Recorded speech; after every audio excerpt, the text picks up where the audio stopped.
Okay. I think we're working now. Hey, what's up, Zero? We gotta do flats. We gotta do flats. So first thing we're going to do is save a copy. And do 04 and call it color flats. Save. Hey, what's up? Appreciate it. Alrighty. And then here's the thing. If this were like, if I'm just doing this for like a comic company or something, I'd just flat this shit and color it. But, but, yeah, I had to work out some technical issues with that to make that happen. So appreciate it. Let me get that just. I don't like a lot of light in the room, so I had to mess with the ISOs. Luckily, I use a Sony DLR whatever camera, so I can up the ISO so you can get enough light in here. Anyway, um, I want to keep everything separated, so the background will be complete, the characters will be complete and separated. Yeah, separated because it's a problem. It's something that's constantly coming up in game development when they want to use like art for promotional purposes. So I need to keep everything separated. Okay. So let's just merge, merge, and crawler. Crawler can be part of the background.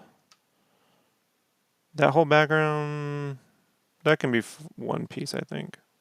Right? Yee.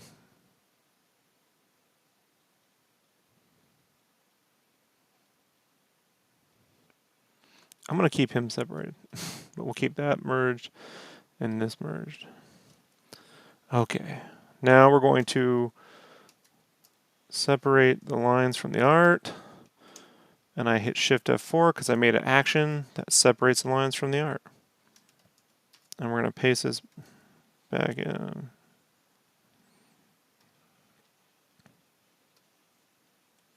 Huh. Okay, there we go.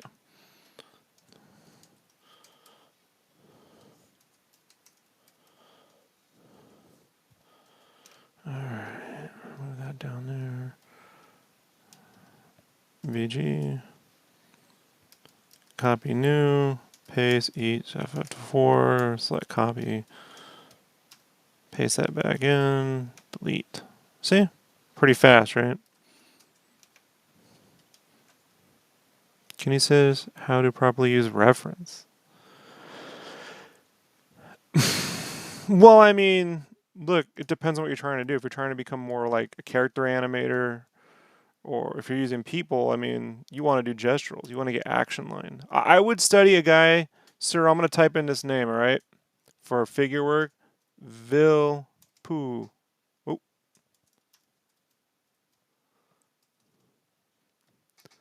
Vil Poo. There. That's the guy you want to follow. He's a old. He trained a lot of the Disney cats, and my teacher worked at Disney in college and made me learn that method. And that's a really good method for learning like gesturals and timed animations and stuff. So you want to capture the energy of what you're doing, the emotion, the action, the line. You don't want to just sit there redrawing what you see. Vilpoo. All right. And then now we're going to check.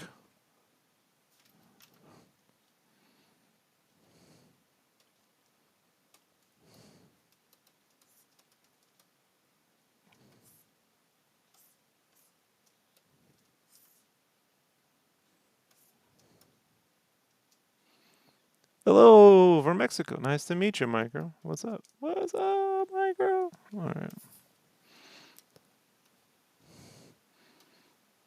So I'm going to contract this once, put that in there, fill, Did I delete the wrong one? I deleted the wrong one. Oh, wait, no, I never did the fix. Duh. Copy, control new, paste, merge, shift F4, copy, select, paste back in. Look at that. Look how fast that is. Might be kind of trolling. It's fine, man. We all have fun here, my friend. Don't stress.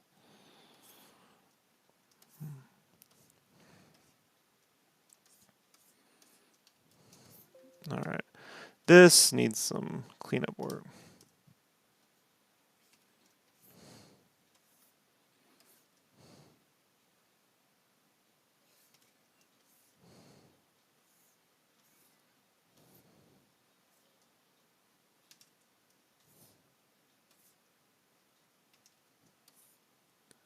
Oh, thanks. Yeah, that's my own little like way of like, oh, son of a bitch, I shouldn't have done that. Gosh darn it. 1 second. I goofed up. This is what happens when I move too fast. We gotta do this over again. Open, but that's why we always work from a copy. How the heck do you flatten it so quick? I set up an action script so it flattens, separates the lines, deletes all white.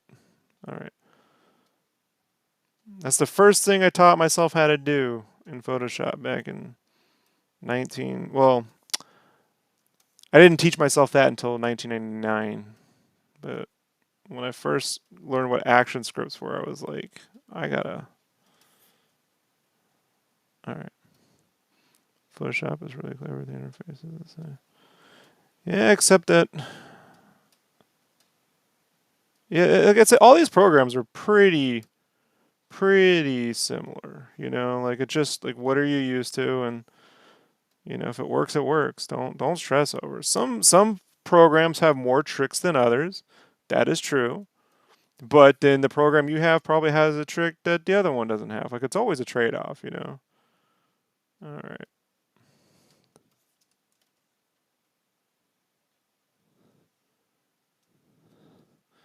All right. 1 second.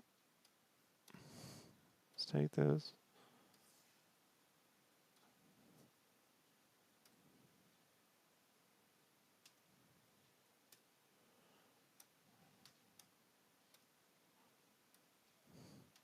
Do I have a Discord group? Nah, it's a lot of effort, man.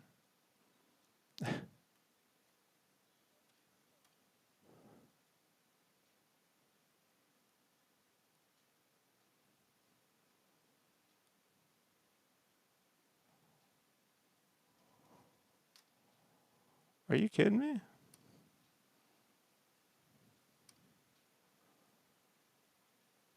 Seriously?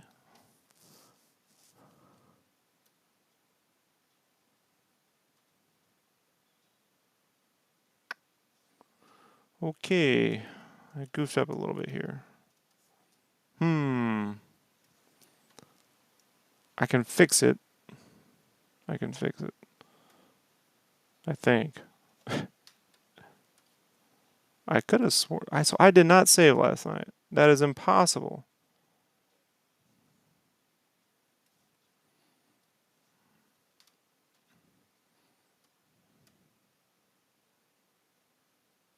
Well, I'll be a monkey's uncle.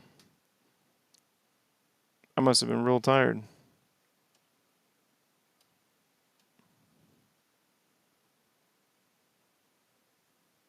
All right, that's fine. I can. That's neither here nor there. Let me just pull out what I need, and I'll deal with the rest later. So, what do I want?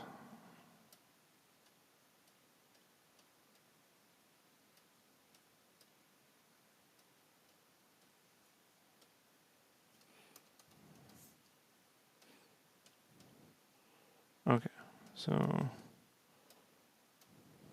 I want these two separated. Copy. Oh. Have you heard it? I love monkeys. Oh, nice. I like Ape Escape and Curse of Monkey Island. All right. So I want that. what I want is these roughy lines. Hey, what's up, Greg? Oh, I'm glad to know. Yeah, I'm everywhere. I made certain of that. So we are streaming simultaneously on everything. That's what we're doing. Thanks to Restream, right? Wait, what?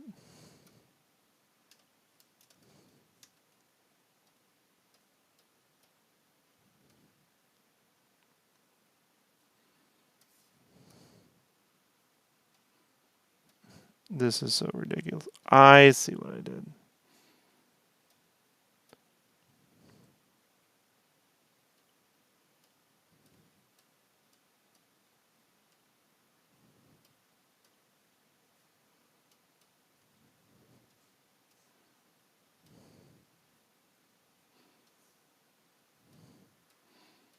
Well, I guess I don't have it. I don't have it. So if I don't have it, can't use it. Need to let it go. I goofed that up. Oh well. Not gonna make a big deal out of this. All right. So we can get rid of that.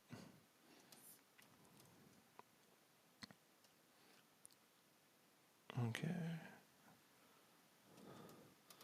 So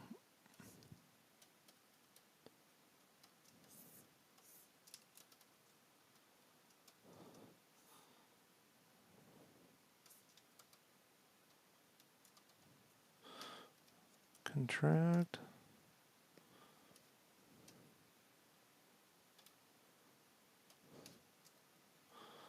Apply. This is why when people are asking me why don't I just use Procreate, I'm like, because you know like how fast I am at Photoshop? You know? Like Procreate is really cool, but like aside from the size of my iPad screen, which is incredibly too small, like I can't stand Procreate's lasso tool. And a lot of what I do like is based around using a lasso tool. If you never use a lasso tool and you're just gonna mix brushes, then have at it. But it's not what I use. Selections, contractions, and lasso tools a lot, especially with coloring.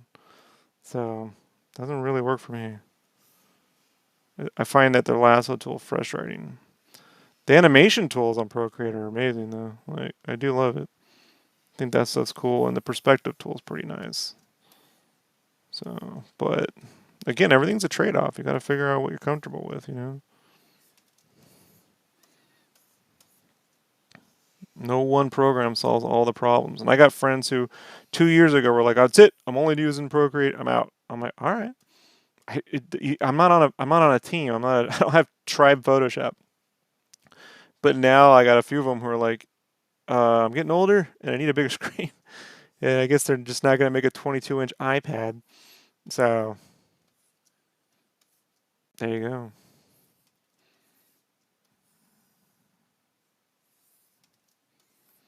You know, if there was a PC version of Procreate, then I think I would use it more often for different things. Like you'd be seeing more animation from me because it's super fun to do on there. But I hate drawing on that iPad and the Apple Pencil. I have a million different grips. I've tried every grip there is. I even bought $100 like all metal faceted one out of Germany. None of it feels right. They all hurt my hand. G Quipper. Oh, what's up, Hector? I don't know who G is. So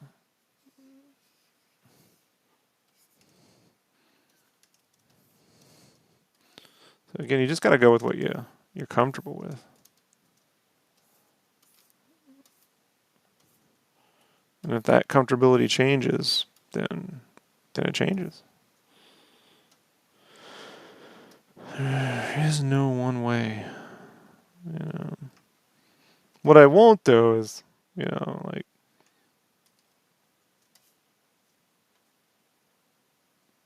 spend a grip of money on something I'm not going to use.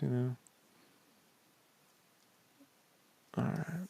We're just going to do selections here because I have to pull out certain stuff. So we need a good file structure. So let's go res. One. Just letting you know, if you ever do promo art for games, they're gonna want these characters all separate. If you think you can get away with that, like, you won't. Just letting you know. Like,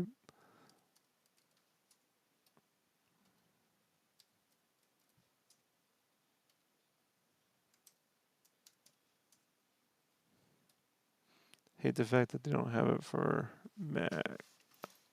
Guild quit. Oh, right. Guild quit. It's because I'm a solo player, my friend. Beta. Right? Like, I don't. I play my games, but I play video games to get away from you people. So I play Psychonauts too. I'd rather be with the fake people than the real ones. No offense. What's up?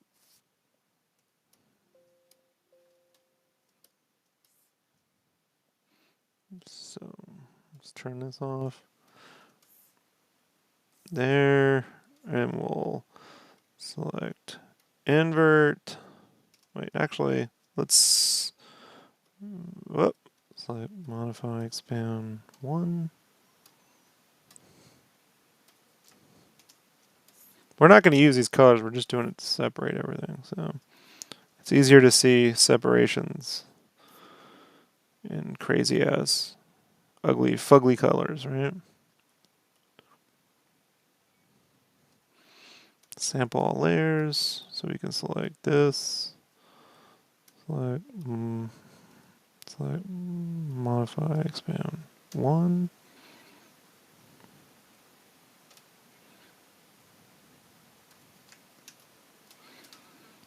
Select inverse.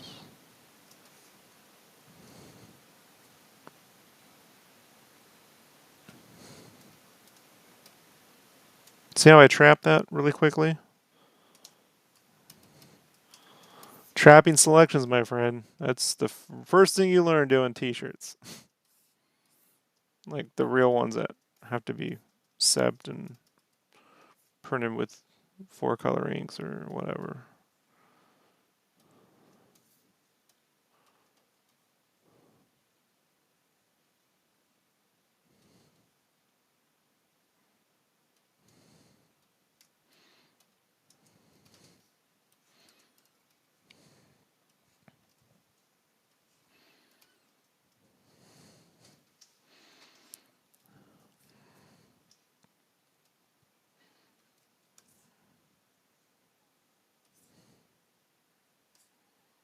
So I want that water.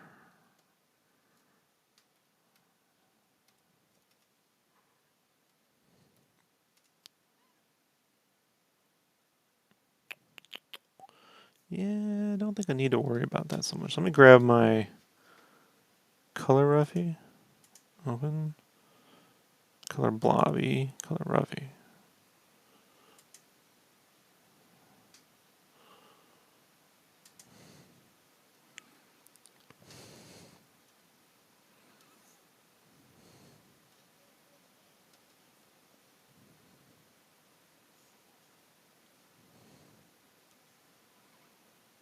And we'll turn texture off. 2D tools off. Alright. Grid should be turned off too, because I don't need to see the grid. And we'll get this turned off, all this stuff turned off.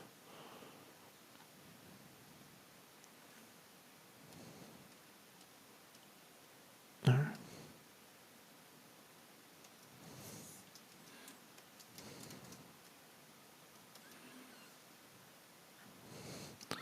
Alright. Flats.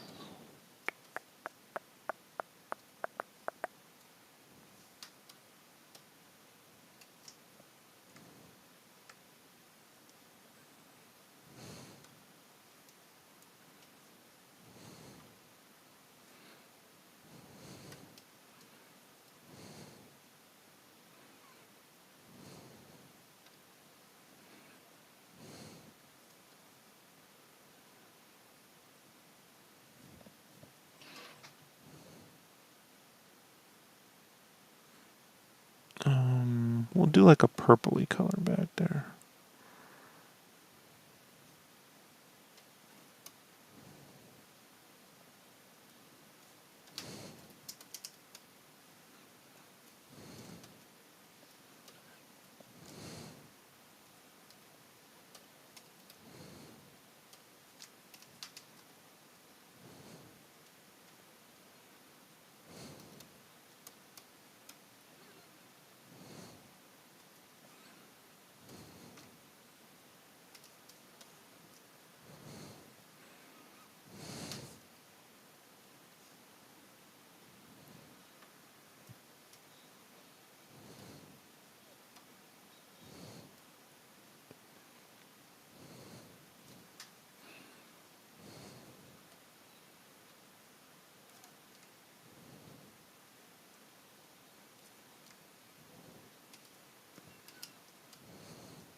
Alrighty, let me see here.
I don't know how much of this local color I'm going to use, but why not?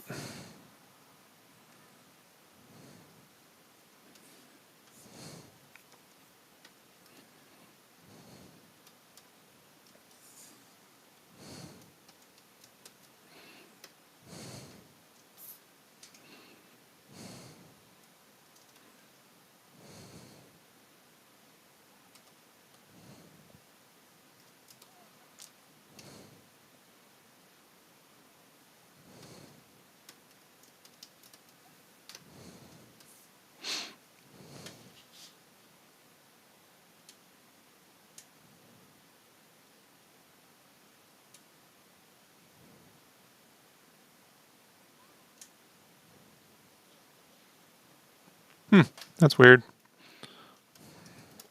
All right. When I resized the window, it deleted the chats. Hey Rob, have a good night. Found me one of them things that people say they can't find. I have to go to in the morning. Have a job. All right. Later. Congrats.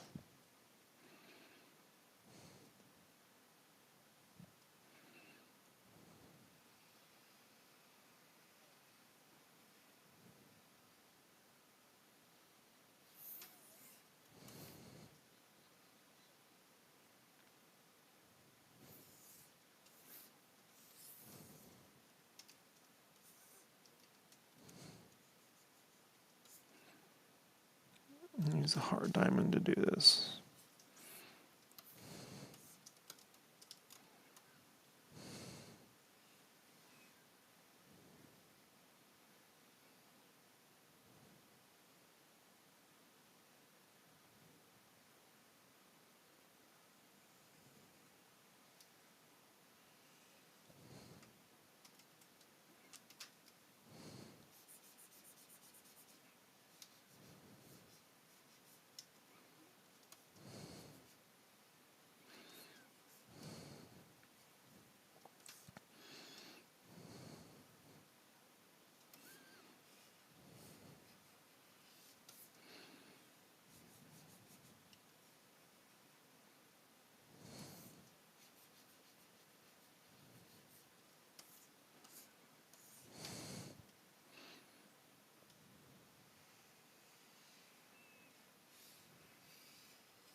No one likes doing flats, and I've seen Clip Studio Paint go, well, you can do auto flats. I can't. Like, especially with like when I do crazy art, it doesn't work. So I've just been like, it's just something I have to do.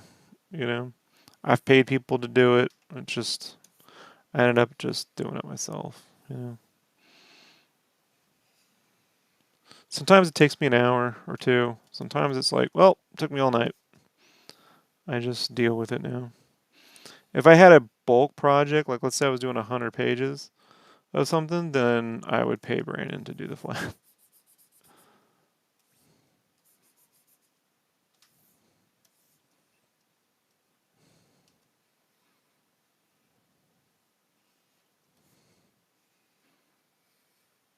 Which he'd hate, but he would do.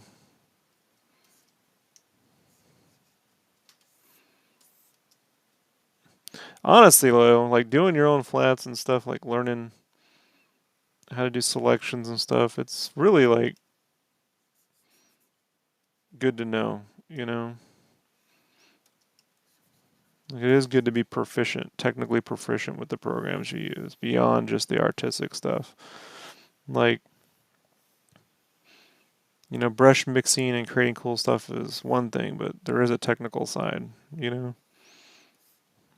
Glad I never took up digital art. Huh?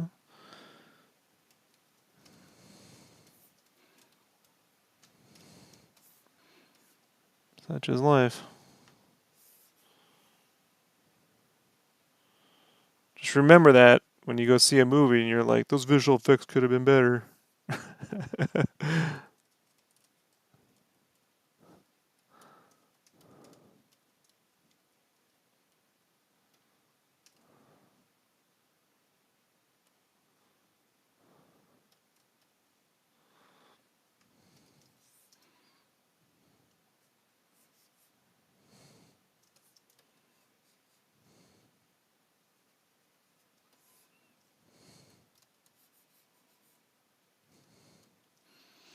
But every gig has its technical side,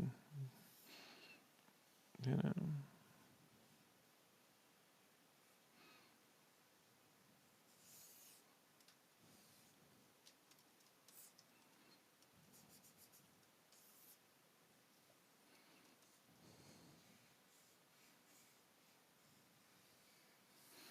I'm only able to do all my own marketing, my own graphic design, my own logo work. If I wanted to do my own merch, I could do that because I learned all this stuff.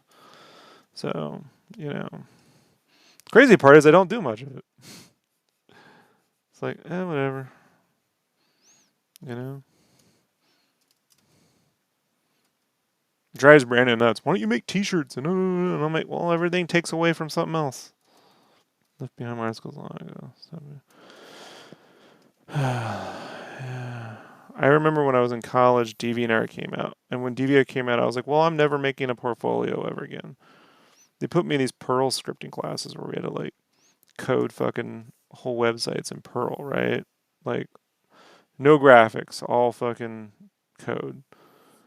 And I was like, well, now that there's DeviantArt, I don't need to, deal with this. And they're like, well, you should know this. Why? Well, you gotta have your own, your own site with your name on it. I'm like, I'll just get the URL and forward it to this, or whatever else takes its place one day.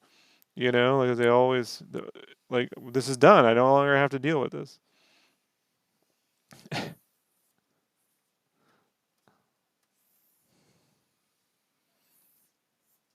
So unless like you're gonna do it for a living, then as an artist, like I would not pay for my own site. Like unless like I had a giant, but even then, if I did a lot of merch, if I was doing merch like Derek Loffman and Red J, then I'd probably just upgrade to a big cartel and pay the yearly fee or whatever, you know. But I don't do that much, so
teeth. It's teeth. All right.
Oh, yeah, that's supposed to be.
This for the interior. No, it's for the cover.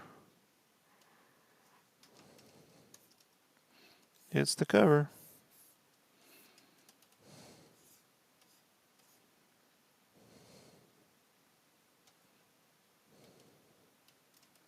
Okay. And then you'll get the idea, like so.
Intersect, fill.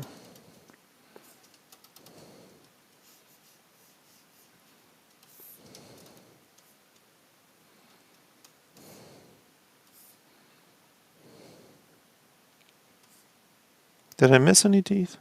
Did I? Oh, no, that isn't teeth.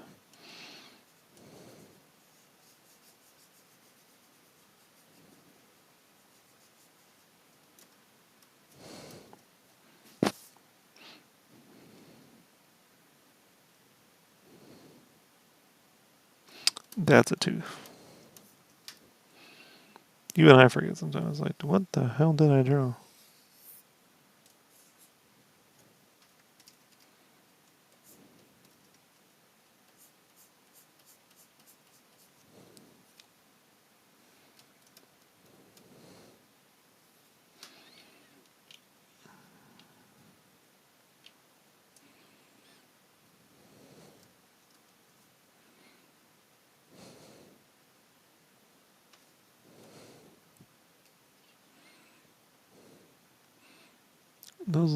Those pink? Gotta look at them again. Oh, they're like the fuck color are those things? Well, some of them are pink. Some of them are blue. Some of them are pink. Some of them are blue.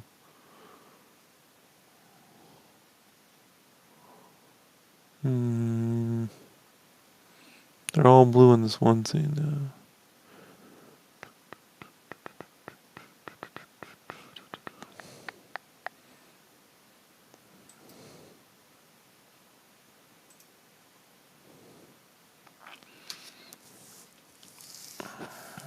All right.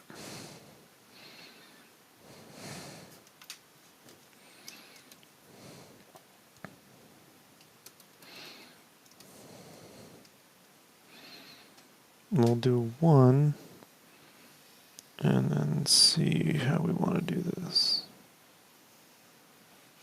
We want to be accurate, but we also want to have good color design, right?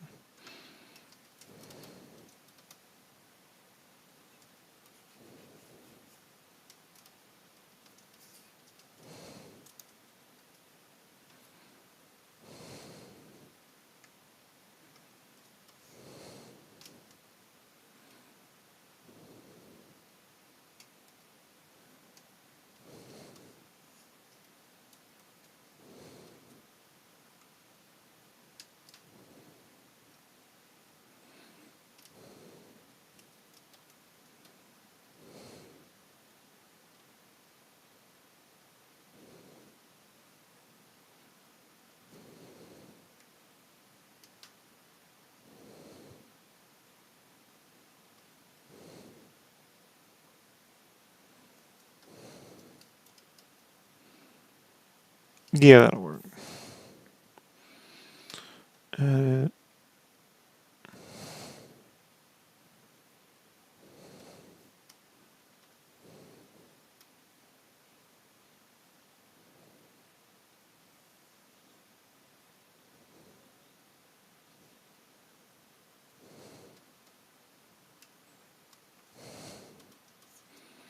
yeah, what's up, Christian?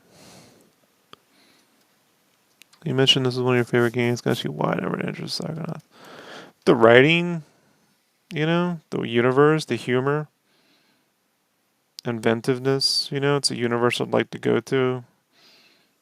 There's a certain flavor to animated films, especially from stuff from the '90s. And Tim Schafer, started at LucasArts, and his protege, his mentor, Ron Gilbert, created a game called Maniac Mansion, and then helped create Monkey Island. And so Tim came on board there, and Ron Gilbert and him had a certain way of writing that was clever, dry, you know, dry humor, like, and just really inventive. I mean, you go into people's minds, you see their psychoses, you help people. I mean, worlds are upside down, inside out. Like I don't.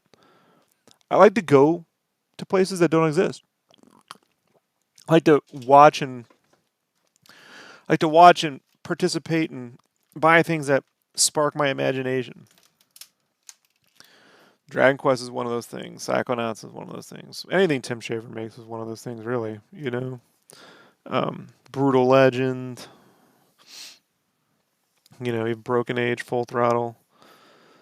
If a game makes me laugh, you've already on a great start. That's how I see it. Um, but then it has a great story. So music's brilliant. I feel like I'm playing an interactive, animated, movie, and I will take that over multiplayer, loot boxes, realism, 100 hours of content. You know, that's what I'm drawn to. And that's never changed.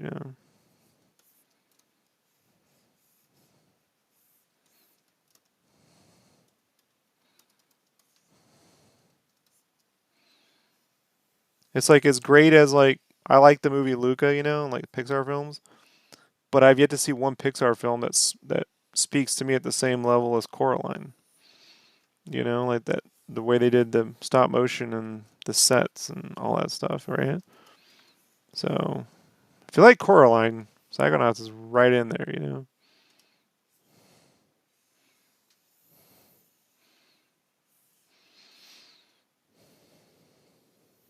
It's just funny, when the first game came out, it was a lot of, my friends at the time were just like, "Oh, Halo's where it's at, man. That's where it's at."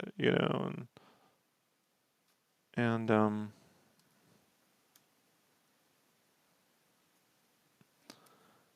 and they were like, they want games to grow up. It was that whole game's got to grow up, man, got to grow up. And then now they're all playing Fortnite. I'm like, what's grown up about Fortnite? But it's just funny how like find what speaks to you, you know, and like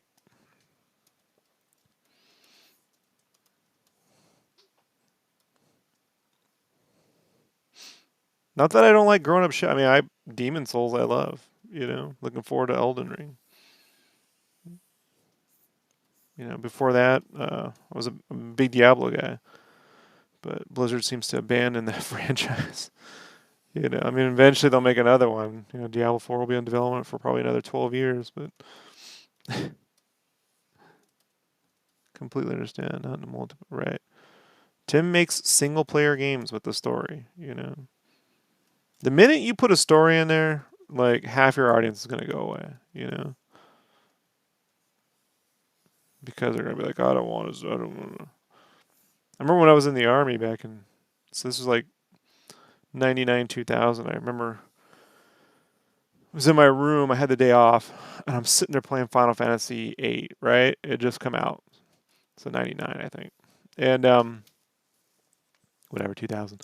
And so I'm sitting there playing it, and they're doing PT outside, physical training, right? And my sergeant's out there complaining about, I don't like the game where you take a turn, he takes a turn, he takes a turn, you know? And I'm like, it's fucking chess, bro. Like, but then they would go in their rooms and play Magic all fucking night. And so I walked in there that night and I'm like, you're taking a turn, and then he takes a turn, right? Well, yeah, but you don't like it in a video game. What? All right, sure.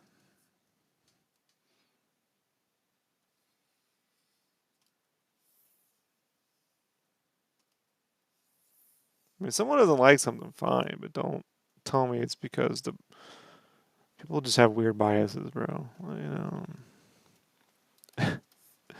To this day, I mean, I got into that same argument with the. I used to do the Mega Visions podcast, right? And I quit because I'm on there talking about how like I think Square has billions of dollars. They make enough money. Um, if they're gonna make a Final Fantasy VII remake, then I think they should offer you a way to play the game turn-based. You know, that's I just feel Final Fantasy is inherently should have a turn-based option. Turn-based is dead. Da da da da. Dude, all they do is play board games. All they do is play board games and Magic. I'm like, all you do. When I went to your house, you guys play board games. Did I just walk up the game and just throw all the shit down?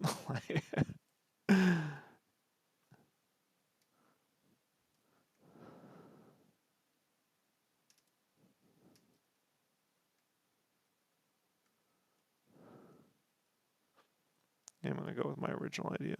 It's not accurate, but I like it better. So, it's one of those things where it's like,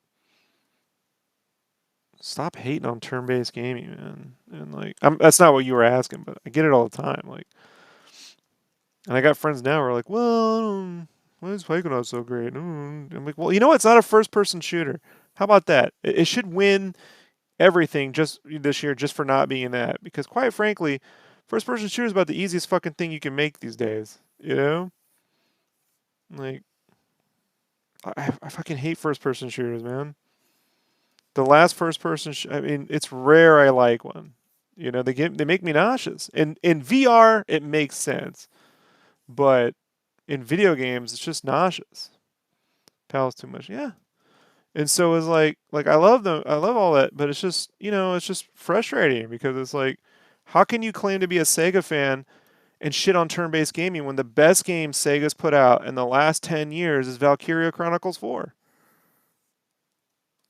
Do you have a TikTok? No, sorry, I don't. Um, it makes no sense to me, like when I play Valkyria Chronicles 4, I literally get a smile on my face, bro. Like the music, the artwork, the gameplay, the characters, so good. So good. Tons of content. Most underrated game in the last 10 years. Right. How can you So I was like, you know what? I'm just not going to be here fighting the fight. You're right. And then what happened? Yakuza went to turn based. I'm like, Yakuza can make a turn based game, but Final Fantasy can't? You guys got this world's got some serious problems.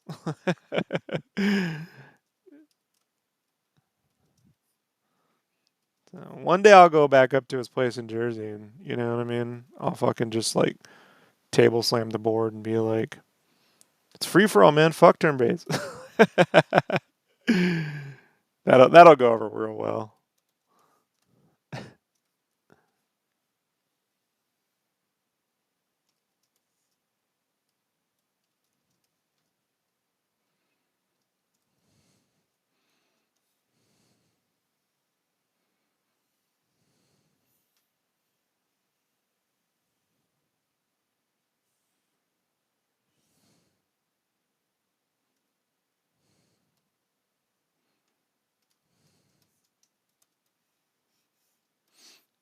And someone else asked me about TikTok the other day, and I was like, when I have something like, I've been working on some indie game stuff, and should I get to the point where I want to promote game development, I would use TikTok for that. But me sitting around making videos, I tried like the 60-second podcast and stuff. It doesn't really work on there. You got to be real clever and shit. And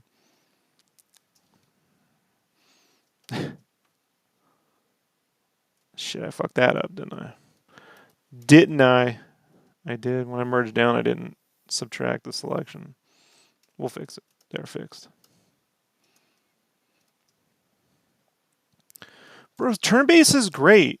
I don't understand why this need for everything to be happening in real time. Like, do you really think? I love Final Fantasy 12, but let's be honest.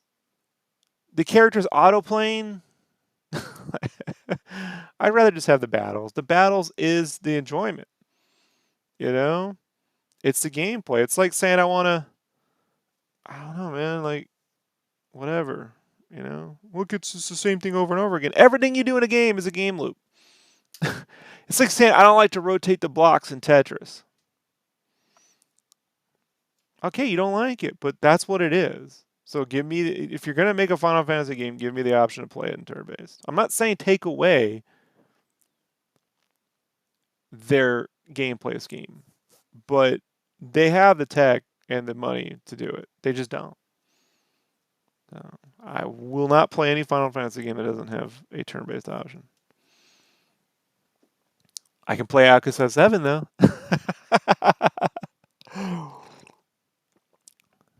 Makes me so happy. You know what Mario RPG is like with that turn-based gameplay? It's just called Mario. It's fine, but you know.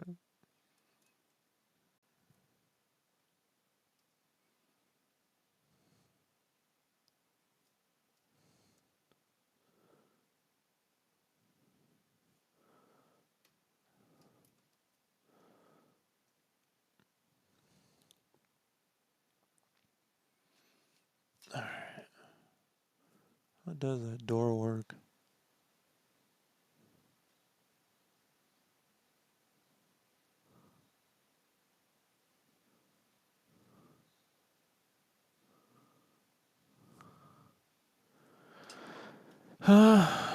Yeah.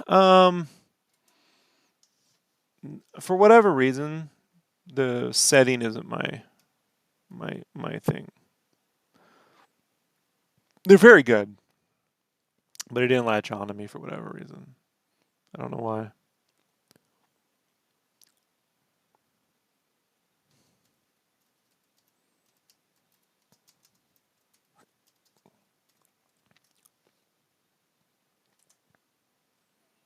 But I did tell them, I'm like, everyone agrees that Persona games are the best. They're turn-based. So what is this fucking thing, man? If Persona can make money doing it, you telling me Final Fantasy can't? Whatever. I'm looking forward to Octopath Traveler. That's for certain.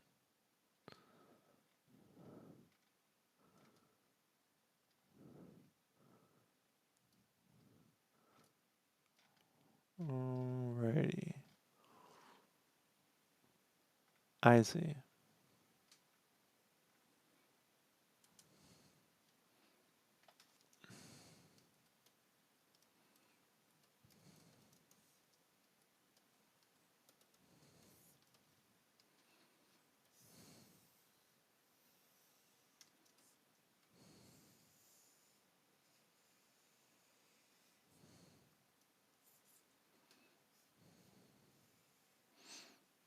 But Dragon Quest 11 was friggin' awesome.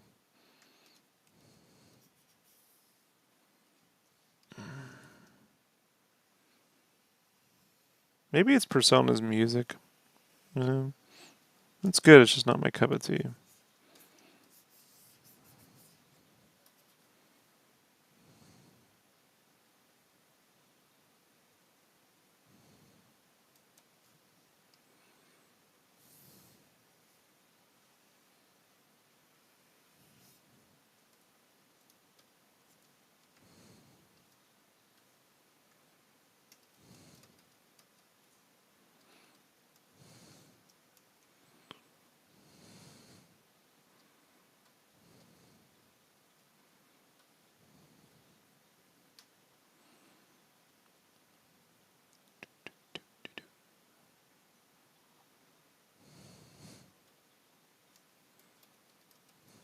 I see what I was doing. Should look at the roughie, Rob. You sort of already figured it out.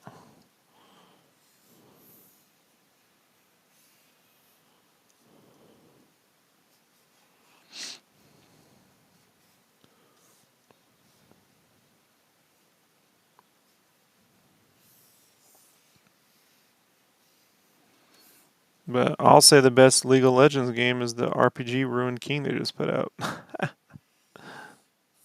You know?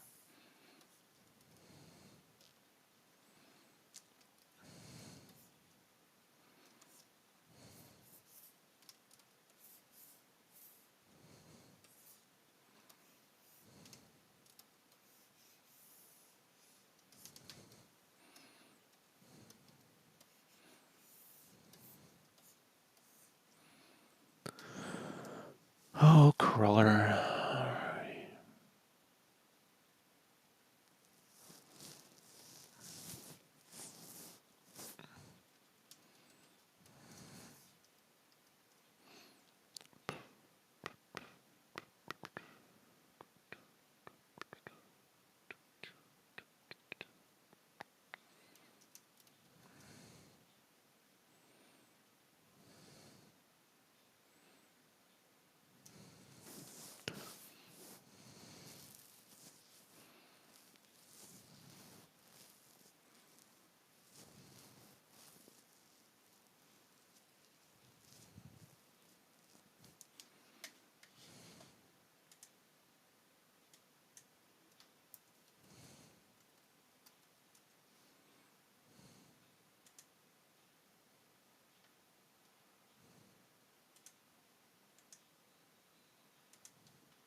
I'll save that for painting. There's no sense in that.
Later, dude. Ain't we all working on Mega Visions now?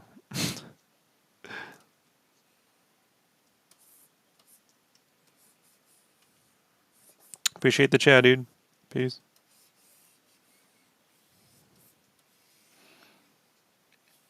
If you ever want to come on while I'm drawing and chat about games, you're welcome to. You don't have to have video. I can turn the video off.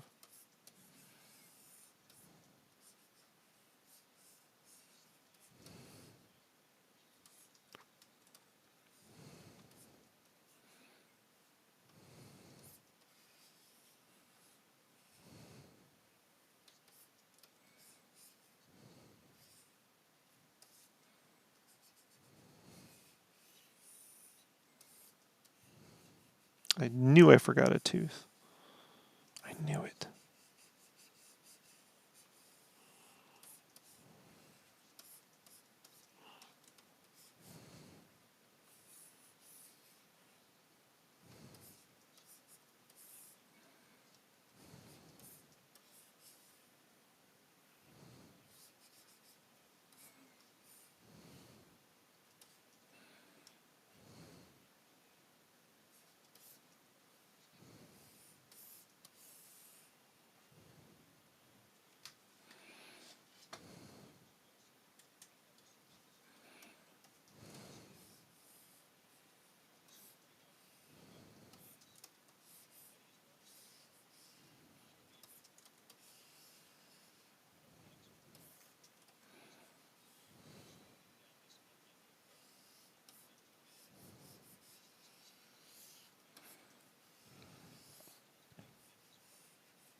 Hmm.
What's this guy's power level? Hey, what's up, Johnny?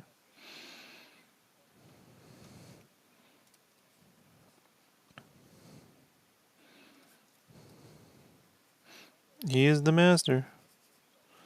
He founded the Psychonauts. Him and 6 other dudes, I think. 5 or 6. I can't remember the number.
Yeah, if you wanted to chat, man, the link's open.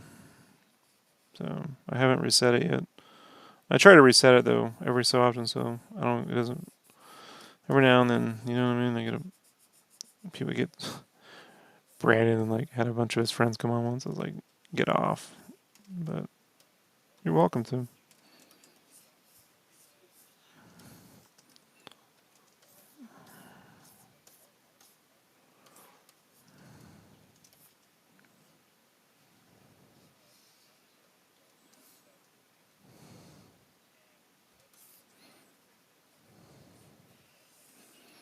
I'm just doing coloring flats tonight, so.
That's odd.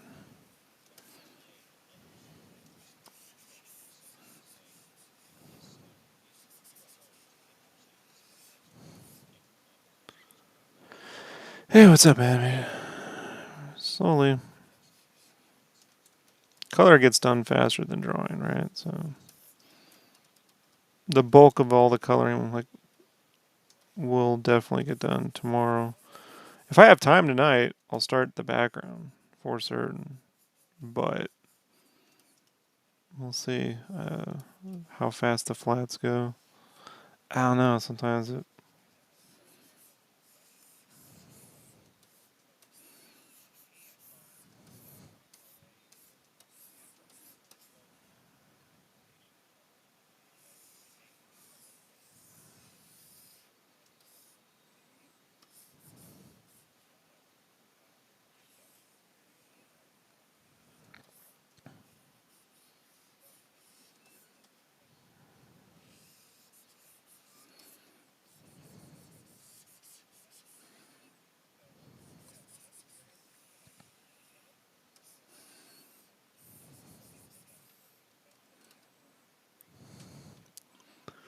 Flyouts?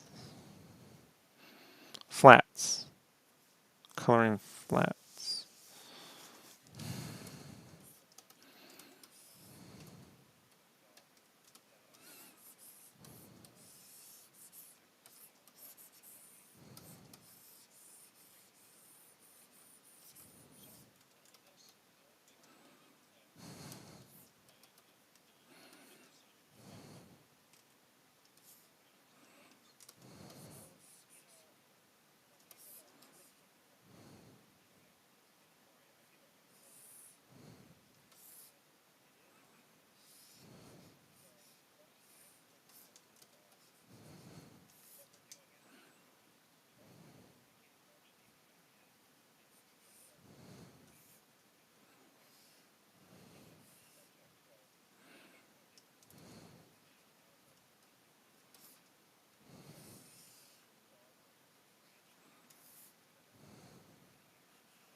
No, I'm not, my friend.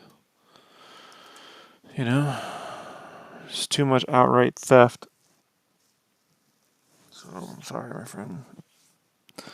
I would like to get rich too, but it's just another giant fucking pyramid scheme, dude. I got friends right now who all they do is have to, all they do, all the art is being stolen for NFTs. So, you know, they solve the theft problem, I'll start considering it. But I don't see how you can. So,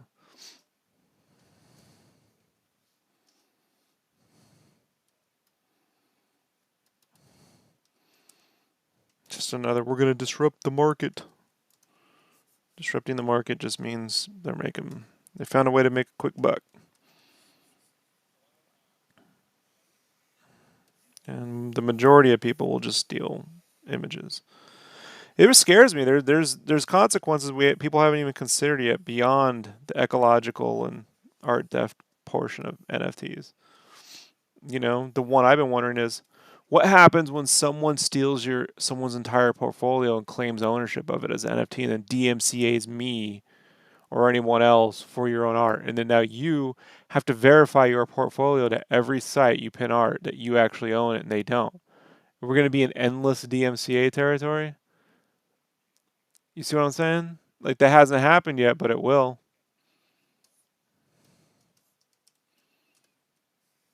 It's a fucking nightmare, really.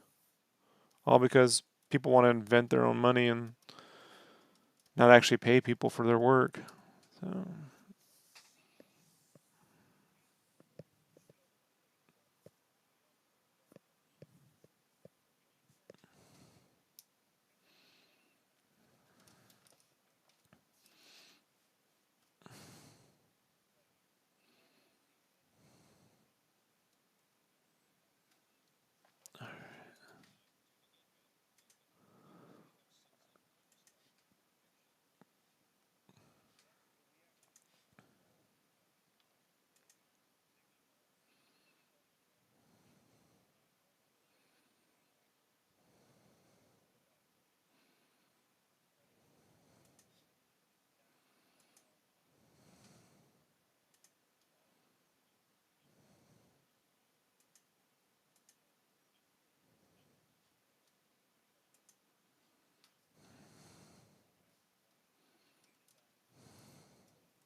Huh? No, that's my buddy. He was sending me some art that it's a guy named Bengal. He's a guy I know. He's like, dude, check out this fucking thing I drew like a while back.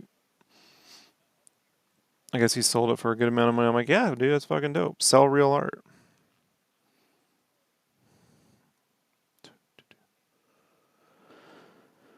And then I was like, let me line up my brushes so they match like real line widths, right? So I didn't feel like inking or anything. So and Bengal's a dope artist, bro. If you don't know who Bengal is, he's been killing it since 2004.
If I had to play one game for the rest of my life, what would it be? If I could only play one game the rest of my life, Final Fantasy Tactics.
I like the story. I like the battle system. I can endlessly play it, and I love the music.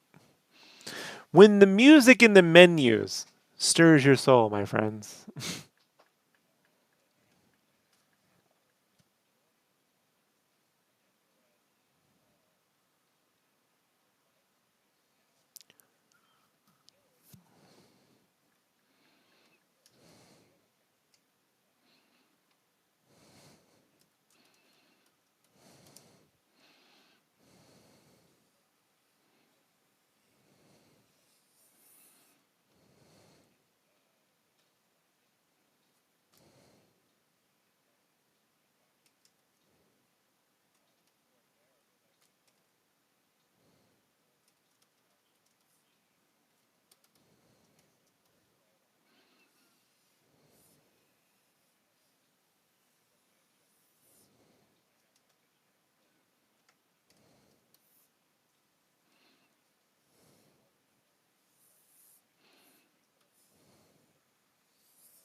The social media. So yeah, it's for a game magazine, Megavisions.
Yeah, the independents, man.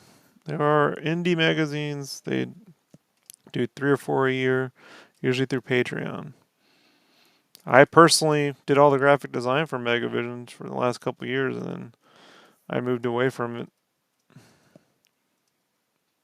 so I can just focus on my art. But yeah, when doing client jobs, how many revise it? Man, that oh, uh, when it feels obnoxious, you know. I mean, I'll charge them or tell them I want to charge them if they agree to do something, and then go, we need to start over. I mean, so it just depends on the client, you know. Uh, with Megavisions, I do no revisions. So,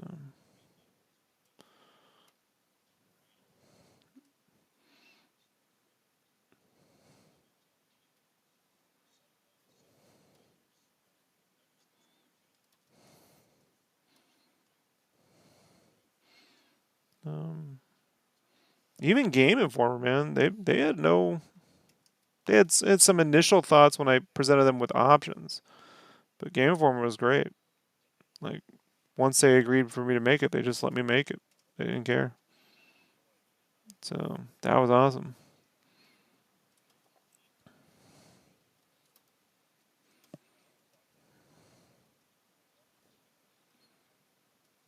Red and green,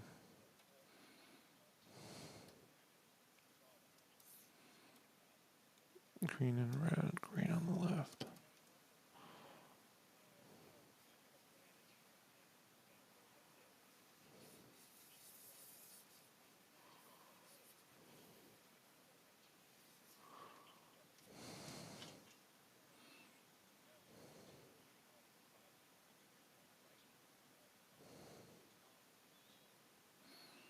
Do you write out your contracts?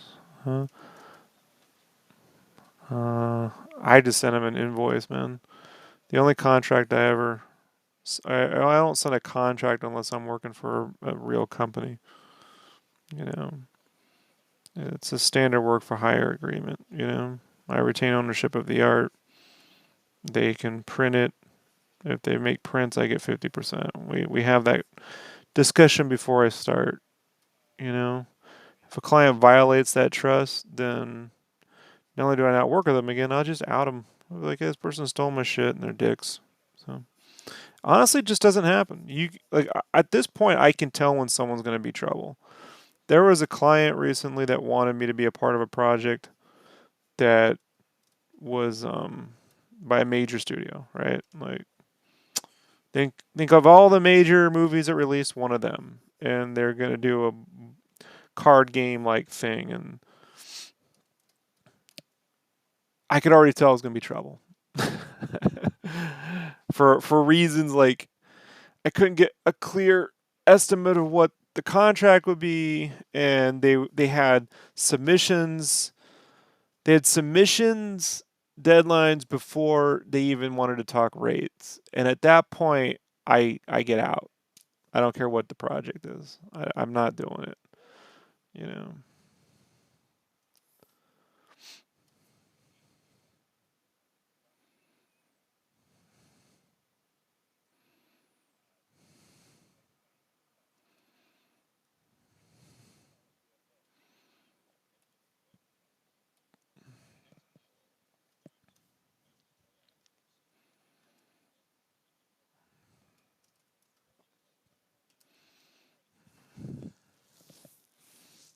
Yeah, and it's just like I'm not dealing with this.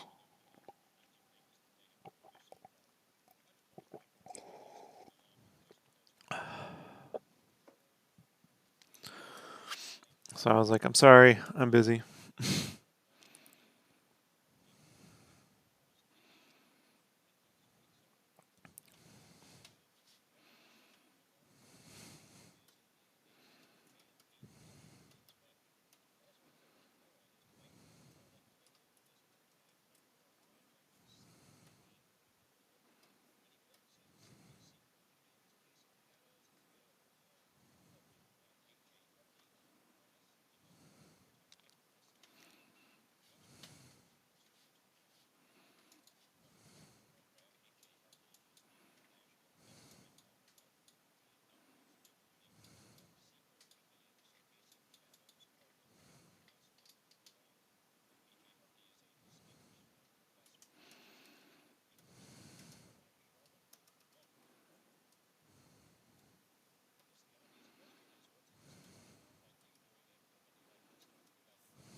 Fucking bots, man.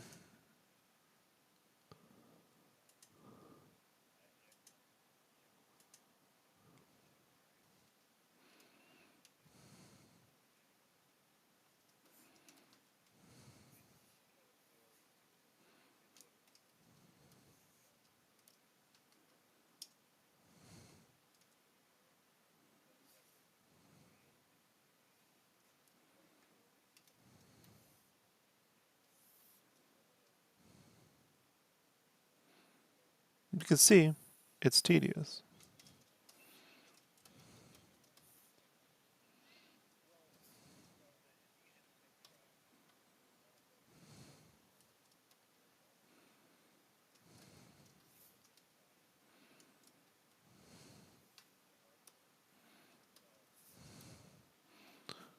That reminds me. I don't know if actually this, but I'm going to move to the West Coast in the first quarter of this year. Is being closer.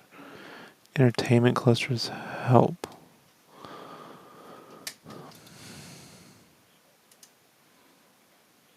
There's a question. Yeah, I mean, look, it definitely helps if you want to get on productions. You know what I mean? So I'm not gonna say it doesn't help. It absolutely helps. And if you want to be on actual movie sets, you have to. There's no way around it. I mean, there's some spots like in Georgia and New York, but it's not the same. So,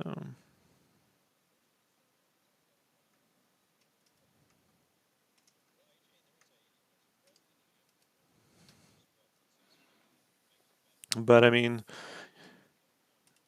pre-COVID, I mean, you could get to sketch jams or groups and meet up people and do jams and shit, or like, yeah, it's definitely helpful. So I'm sure some of that kind of stuff still goes on now. I mean, I grew up in San Diego. We used to drive up to LA to Shane Glein's place in the early 2000s for these sketch jams, and that was a great place to network. And I just didn't have the talent, I had the personality and the people liked me, but I didn't have the talent to work at like rhythm and hues.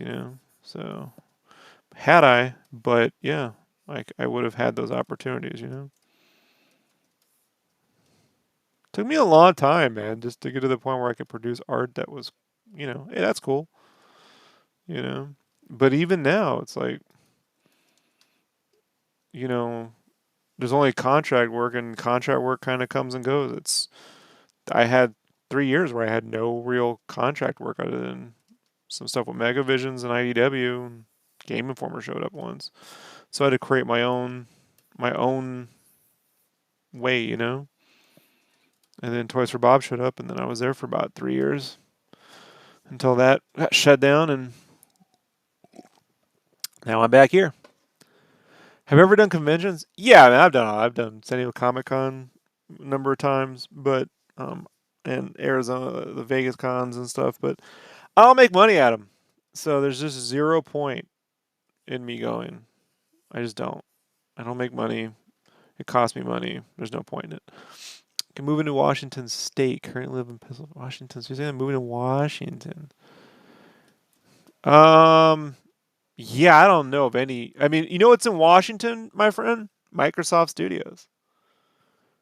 So I've been there. So Microsoft is there. There's QA jobs for certainly at like Nintendo has some QA jobs. They don't pay much, but um, IDW no, they wouldn't let me work on Turtles. I did some covers for a thing called First Strike that Max Dunbar drew. I did 6 covers for that, and I did Yokai Watch. And then they offered me a Transformers series, and I just passed. So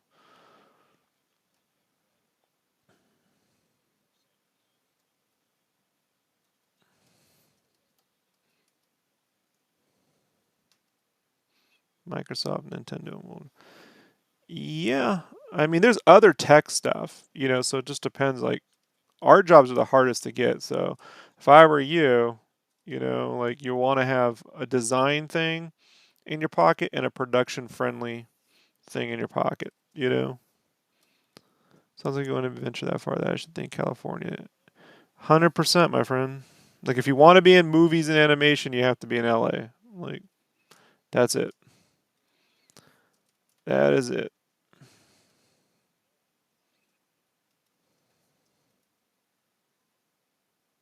Unless you're super fucking talented.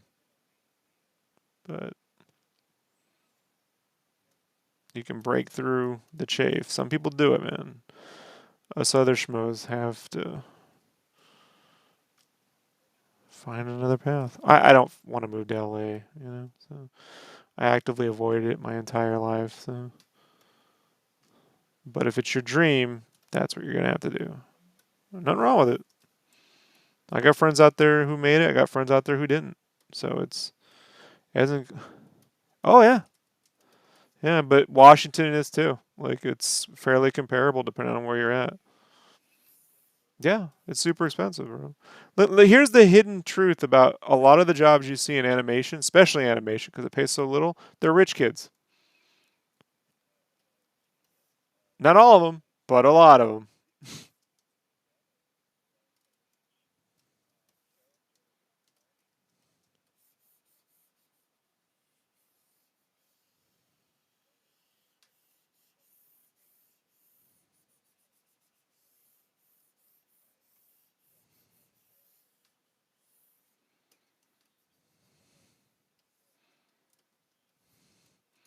My way was I got into licensed apparel in 2005, so I was able to survive for quite a number of years.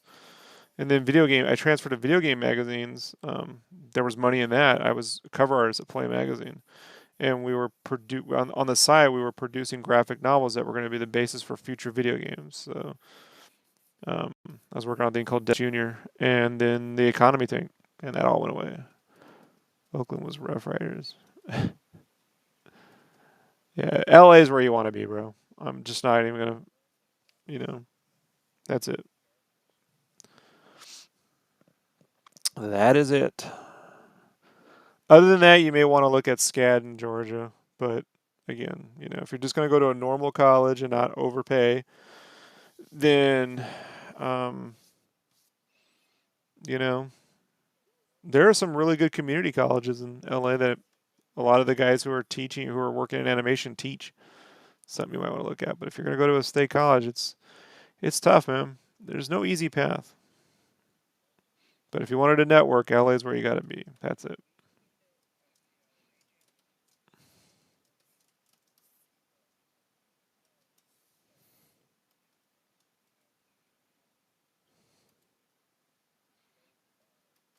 Yeah, so you know. But you have to be there to get to know them. One trip won't do it. So I'm just letting you know, man, a lot of them are wealthy. Like, I met poor kids who were able to beat the beat the odds, but a lot of them are just wealthy, you know. So the producers, not the grunts doing the work. I'm talking about the people who really, even some of the lead animators. A lot of them you find out that you kind of like, oh, parent, they made good money. Los Angeles, Sunny Follow Angeles. Pretty much, my friend. Other than that, go where you want to go and just post your work to YouTube or something. You know, like if you're doing animation and stuff, like that would be, and you'll network through being visible on the internet. You know, there's really no one way to do it now, but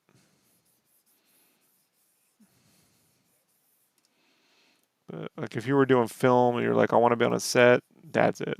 You have to go. Like,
no, no, I don't care to. You know,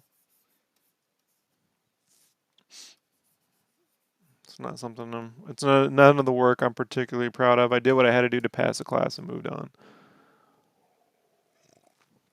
I didn't enjoy any of it.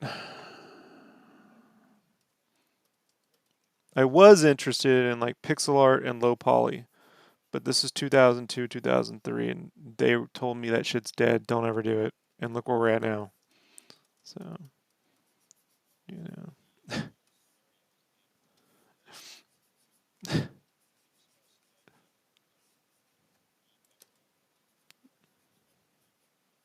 So that's the other lesson I would advise I give you. Go or do follow your passion. You know. Hey, what's up, long arm? These fucking people don't know anything really.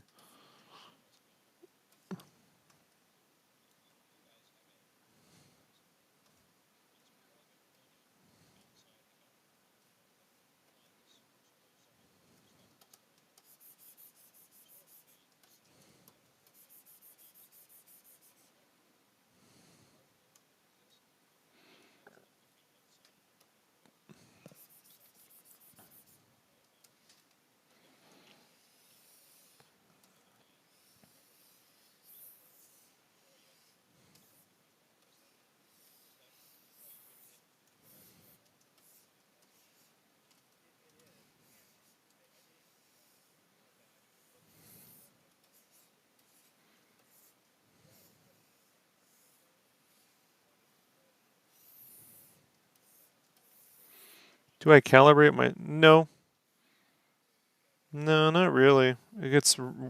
What does it matter? So, I know what prints. I do. I can do a print check when I convert to CMYK, and I know how things print. But in terms of what's supposed to look like on the screen, everyone sets their TVs differently. So I just look at it on three different sets, and if I was to make an animation, I would just line eye it that way. So, but none of it's irrelevant because everyone look at stuff on your phone and then look at stuff on your TV and it looks totally different. And then look at something that has an HDR, and then look at something that's on an iPad. It's totally different. It's the same images. It's there's no point anymore unless it's going to be displayed at a movie theater. You know, even then, maybe they're using low light bulbs. So, like, I know how things print, so I'm able to just go, okay, here's the gamut, here's the dot gain. I'm pretty aware of what things will look like from that standpoint. Some colors I pick are out of gamut because they look cool digitally. I don't really care. That's fine. You know, like there's certain teals that only print, that only look good on a monitor, right? Like that's fine. So when I do a CMYK version, I'll do some slight adjustments so that it prints more in the yellow or green hue depending on how I want it to. Yeah, but you see all those things like here's how you can color your monitor. It's all bullshit. You need to have $1 million setup to guarantee that's the case. And then this is why they get all mad. Like filmmakers get real mad when they go, people look at watching movies on their phone because they're like, yeah, we put all this effort into it. And then they just watch it on a phone that has super high contrast because they want everything to look super colorful, super saturated, super contrast. And then it's pointless.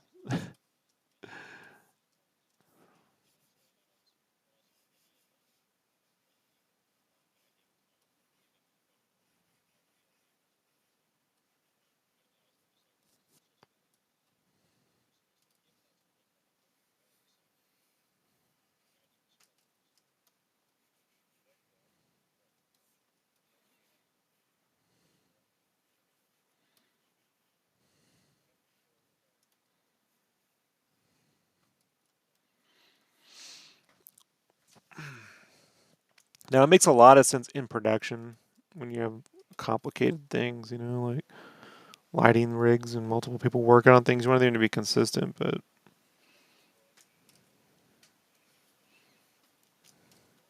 I work super simply. As simple as one can work. That's what I strive for.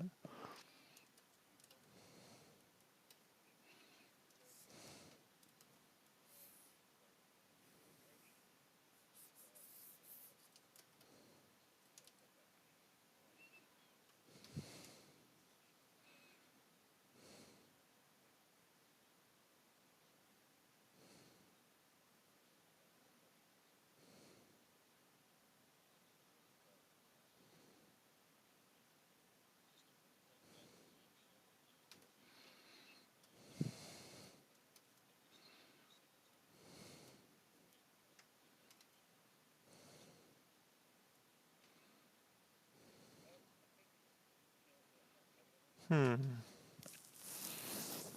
I see. Let me try this.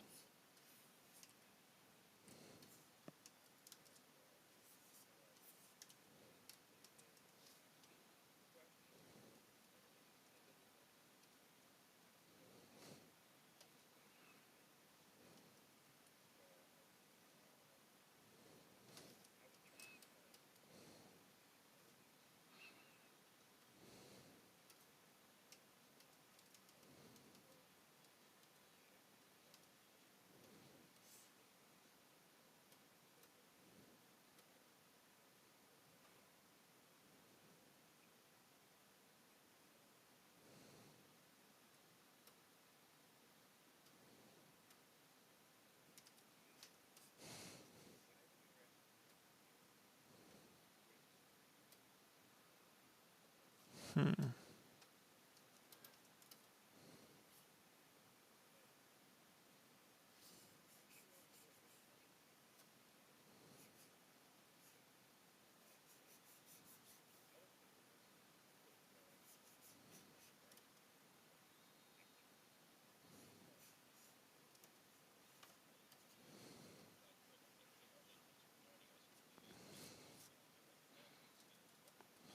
Oh, thank you.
like my avatar mug. Let's see. Can you see it? You can't see it. I had to make one out of Chase Scott Campbell's art because there's no merch. I had to bootleg my own. Give me a second. I'm gonna go grab me some coffee. Kill my vid for a second.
Yeah, I'm excited for Avatar 2 and 3 and 4 and 5. They're making 4 of them. So I'm excited for anything James Cameron does.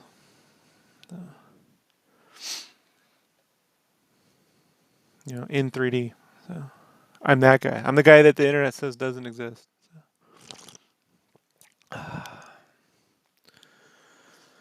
Well, I don't care, Rob. Great. Don't go to the theater. I don't want you there. you know, less COVID for me to deal with.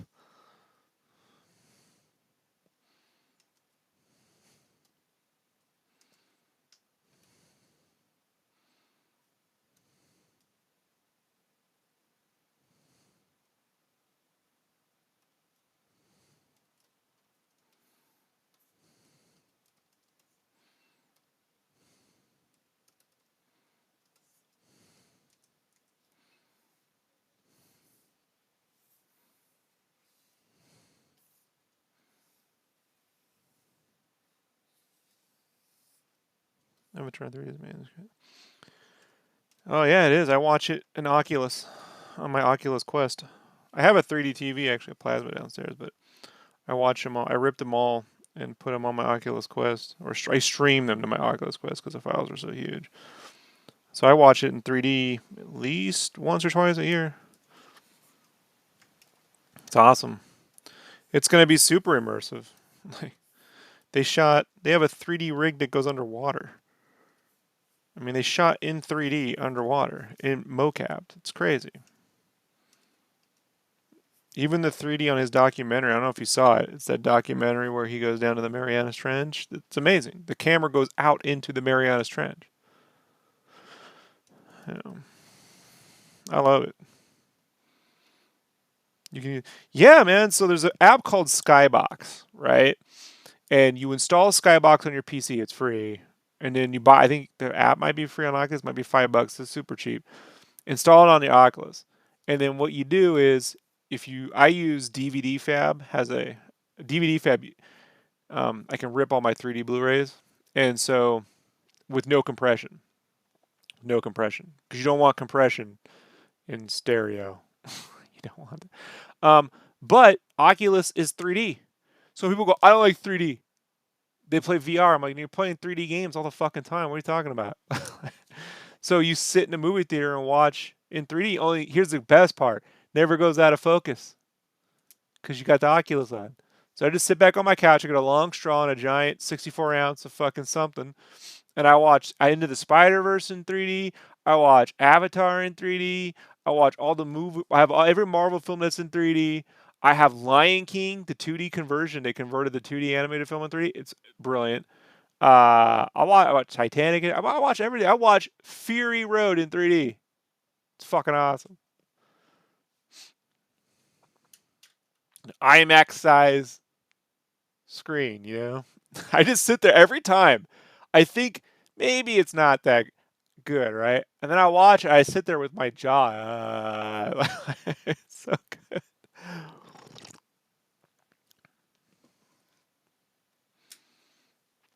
One day, YouTube will catch on, and then you'll see all these videos.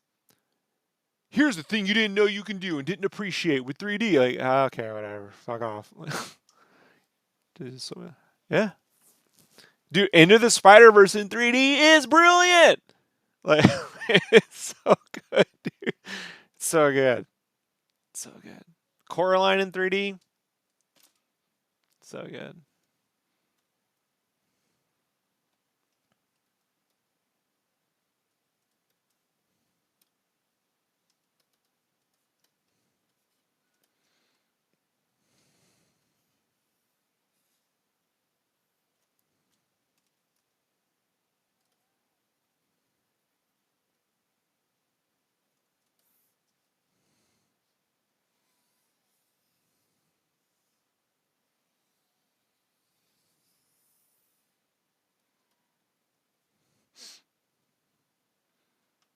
Rogue One in 3D is fucking super dope. The sequel stuff, the conversions aren't that great, but Rogue One is fucking brilliant.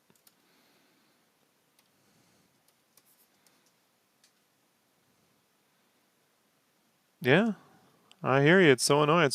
Especially people go, I just fucking. Like, yeah, studios fucking didn't do it right. You know, there are some great conversions. The Marvel stuff is converted quite well.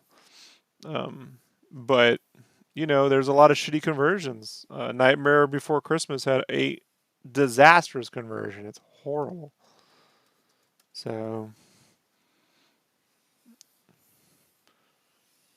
but you want to know? You know what also has some horrible fucking conversions? 4K. The Ghostbusters 4K Blu-ray is fucking disastrous.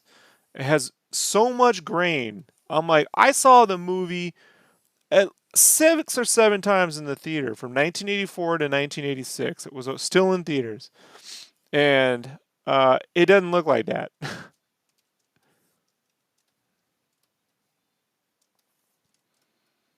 So,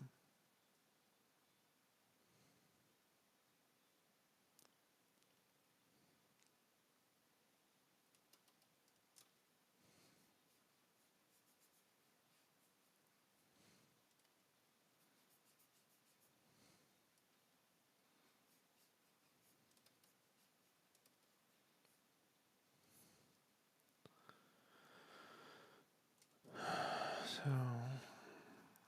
yeah, last year I bought a Bravia 950 or whatever. So it's a 4K. So I've been watching that. It's all right. The only 4K Blu-ray that I've seen that is impressive for me was the Beetlejuice.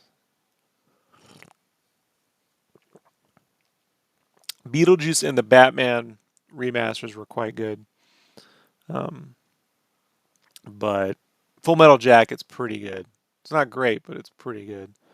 The Beetlejuice is the best I've seen though.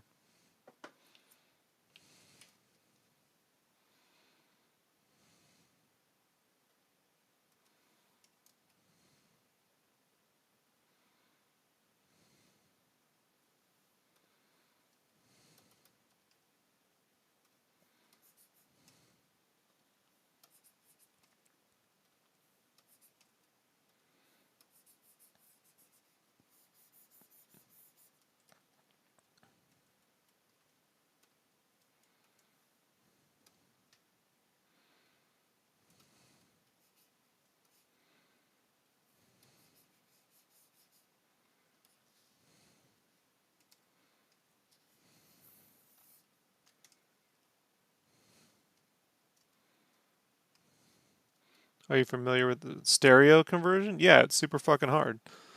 They have to basically 3D track the film and build layers. I mean, I know how to do a red and blue conversion. I've done it. If you go to my DeviantArt, look up 3D or something. I did some stereo, like some blue and red, with pretty good depth for blue and red for my Richie Rich covers and shit back in the day. Um, but the actual process they use, a lot of those elements have to be mocapped and separated and layered out. So Disney tried it on Beauty and the Beast. It's not good, but they perfected it with Lion King, and then they never did it again with their 2D films. Sucks. I was hoping they would do something with Atlantis or Lilo and Stitch or Emperor's New Groove, but then they didn't.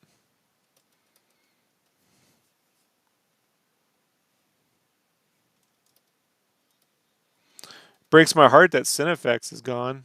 You know, because it's like who's going to cover Avatar now? Disney doesn't seem to be doing a very good job of covering the making of their stuff on Disney Plus. It's a bummer.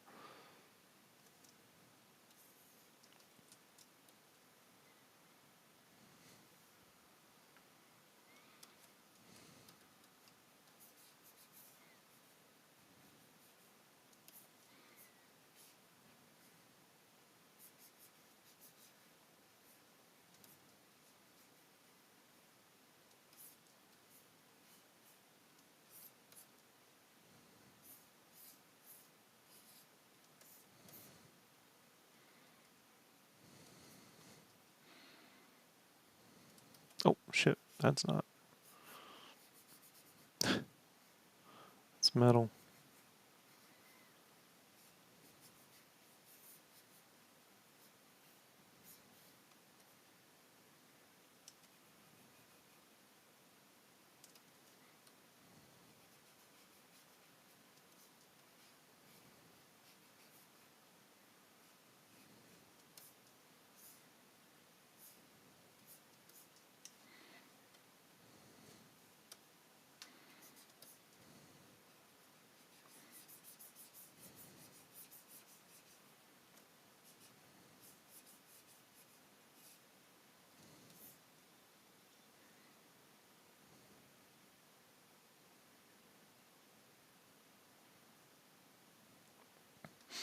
Oh yeah, the lowest bidder wins. That's the real downside to it. You know, it should be the best work wins, right? But it's the lowest bidder wins. And so they end up robbing Peter to pay Paul, basically, and they're not making enough to pay anybody. It's horrible.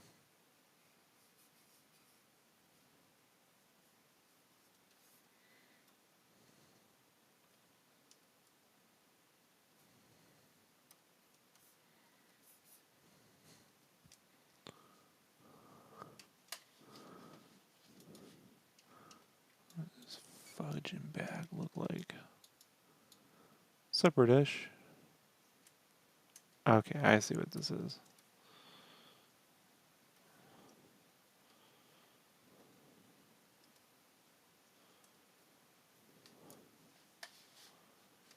Someone made the bag.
You ever work in Illustrator? Yeah, I hate it. I've been using Photoshop and messing around with Illustrator since 1995. I don't like it. But Illustrator should have been named Tracer because that's what 99% of the work gets done in Illustrator. It's just use to trace elements into vector. So it's not for me.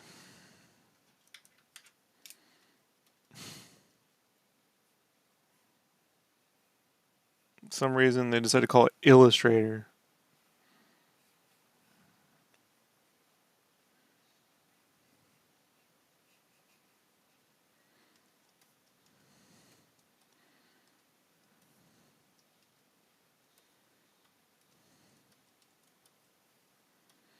Do do do do. I gotta pull that out. It's a little too dark.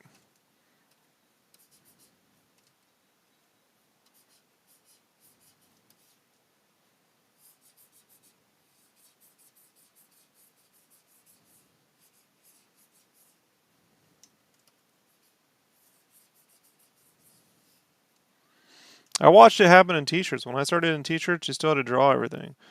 And then by 2007 or 8, the people were like, "Hey, you could just trace everything in Illustrator." And then everyone started doing that, and that's when all that flat material design came out.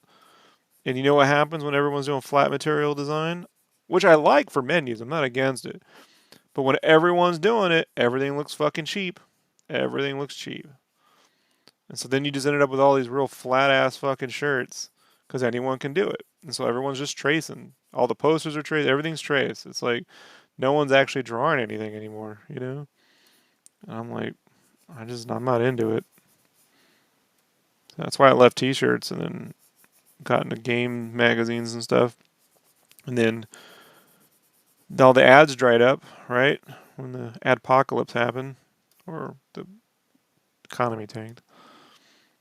And then now we all just out here struggling to survive.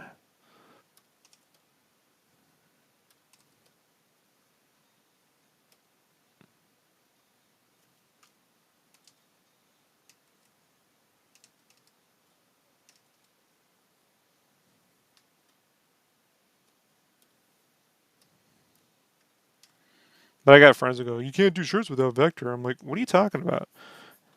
How did they somehow?" That's the dumbest fucking thing I've ever heard. The meshes are 150.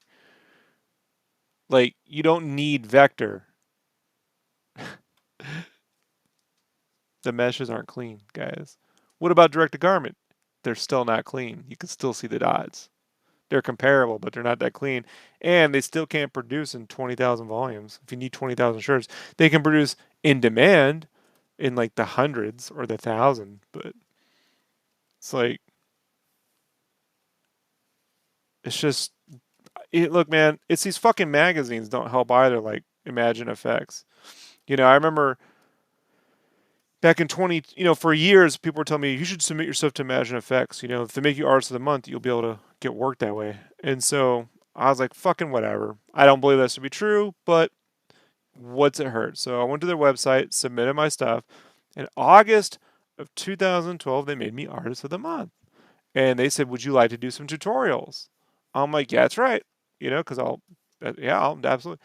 And they gave me this tutorial and they were like, name your influences for this stuff. But it had to be from classical art because, like, when I say classical art, we're talking like Victorian and Renaissance era shit.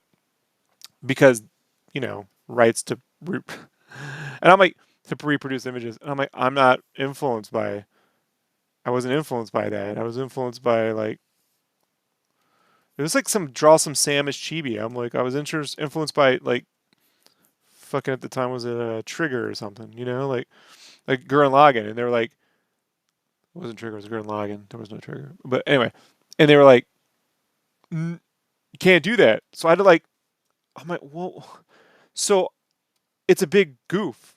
It's like they're like, we have an audience and it needs to be like, I have to like, what do you want? So I had to tell them, well, what do you want my influences to be? I just found some images and said, yeah, I'm influenced by this, sure. So I could just turn the shit in, you know? And so then they gave me another one, and the description was they were clearly wanting me to draw a Celtic warrior. Like, think brave, red hair, big curly hair, and a sword. They didn't say all that, but I could tell that's what they wanted. Well, Celtic warriors wear blue face paint. So I thought it'd be cool since the magazine says fantasy and science fiction. Instead of leaning into the fantasy, I lean into the sci-fi version of what they would do, like the Blade Runner sci-fi version. So I did like a chick that looked like the 80s. Since I was thinking Blade Runner, in the 80s there was this artist who used to do these flat paintings, and they were like all the girls were in white and vector. There was a Pepsi ad based around them, and so I did this white skinned character in like leather, similar to what's her face, Daryl Hannah's character in Blade Runner, and then I gave her the blue face paint like Braveheart, and they were just fucking mad. I'm like, well, here's what the description, here's how I interpret it, and here's why was going to be the point of the article is here's how you know the obvious answer is to do big curly hair, but let's not do the trope. Let's take it to another area. And I got yelled at. I mean, I'm going to talk about like all caps in the emails. I'm going to lose my job. My editor expects, and it's just like, you have to give me like the next time we do this, you have to like show me every part of the process and we have to prove everything. I'm like, all right. So this is why I don't do this anymore. And the next time they gave me this knight on a horse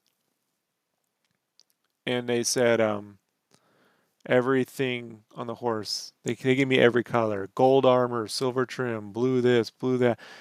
I did the art, and I hate it so much. It's the only thing on my portfolio I've deleted. I deleted it. They hated it. It wasn't good. It came out horrible. They printed it like 2 inches tall, and it was a big illustration. Um, I deleted it. I want nothing to do with them, or anything like it. So since then, I've learned like just who the fuck cares? Like it's they told me we have an audience. I'm like, well, you have a science fiction and a fantasy. I'm your audience. I would buy a magazine and want to see how an artist thought this way. But they are now controlling the way you think when you read that magazine. They are putting out an agenda. That is so weird. So whatever. And the illustration, the vector shit is part of it. They make you think that that's the only way shit gets done. And I'm like, none of my t-shirts, I've done thousands of shirts. I've made people millions of dollars. None of them are vector. You think when Marvel sends over when you log in, there's a Marvel called the Marvel Damn site you have to log into to get artwork. You think the artwork from their comics, when it ends up on a shirt, is vector? You think Jim Lee's artwork is vector when it goes on a shirt? It's separated and simplified down color wise, to make it easier for seps, but it's just the art. You go into Photoshop, you trap the lines, you make sure the fucking color works. And matter of fact, a little bit of grain, a little bit of imperfection prints better on a low mesh. Because the higher the mesh, the more it costs. You have to have more people on a sep line. Like fucking so stupid, dude. There's a perceived way things are made. Then there's how they're actually made.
But no, I tried to draw turtles at IDW and Sonic, and they just ignore my emails. So a lot. It's like they wanted me working on Transformers, which the last thing I wanted to draw, man. Just too much effort. It's a lot of drawing. It's a lot of drawing, man. It's a lot of lines for like a couple panels. I'm like, I'm not interested in this. To be honest, I'm not really a fan of IDW's turtles. I know a lot of people are, but I don't like the turtles looking human. I get they're faster to draw, but they should look like ninja Muppets. I don't like human looking turtles, round faces and shit. It's not my thing.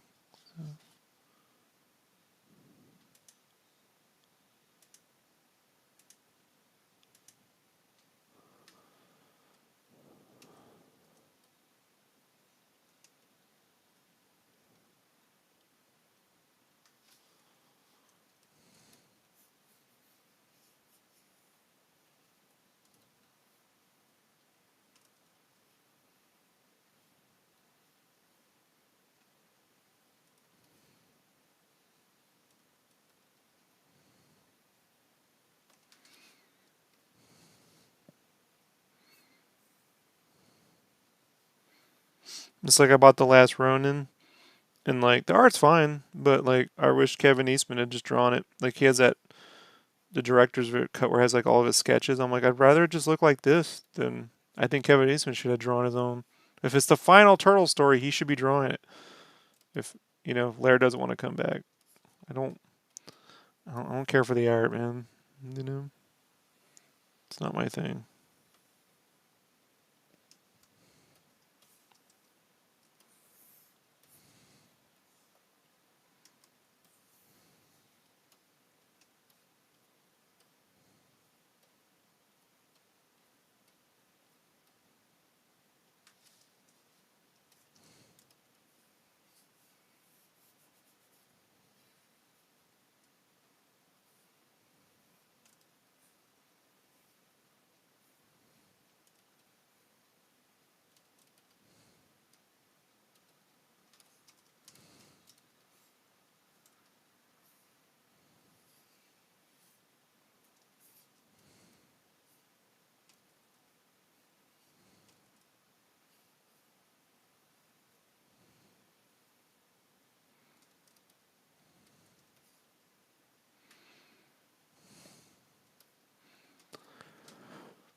If you're wondering what I'm listening to DJ Jazzy Jazz Magnificent House Party from November 3rd.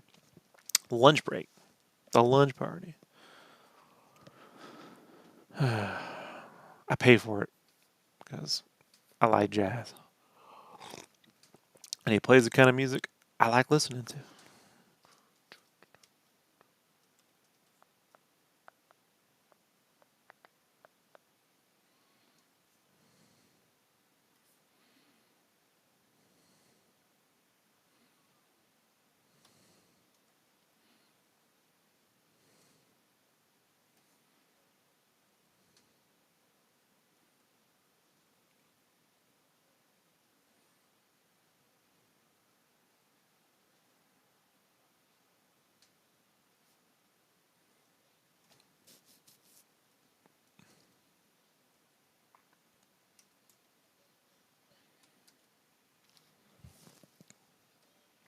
We still have the figs to do.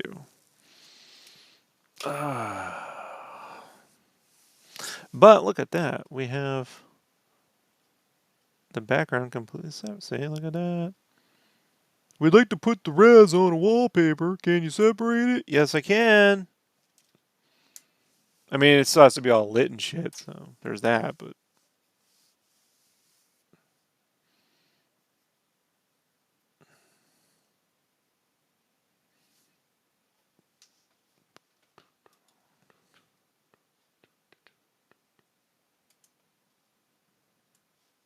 This over here.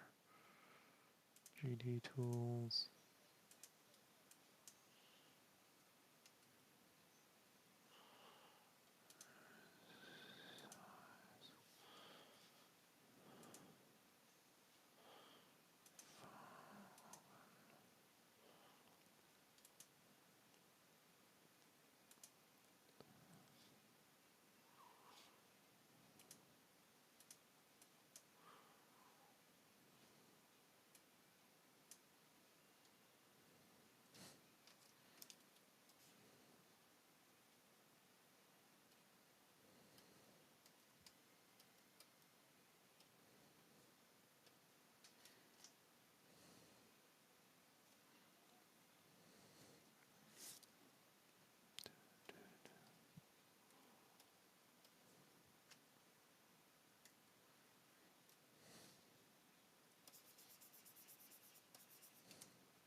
Oh, come on.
I gotta do the figs. Get rid of that. Get rid of that.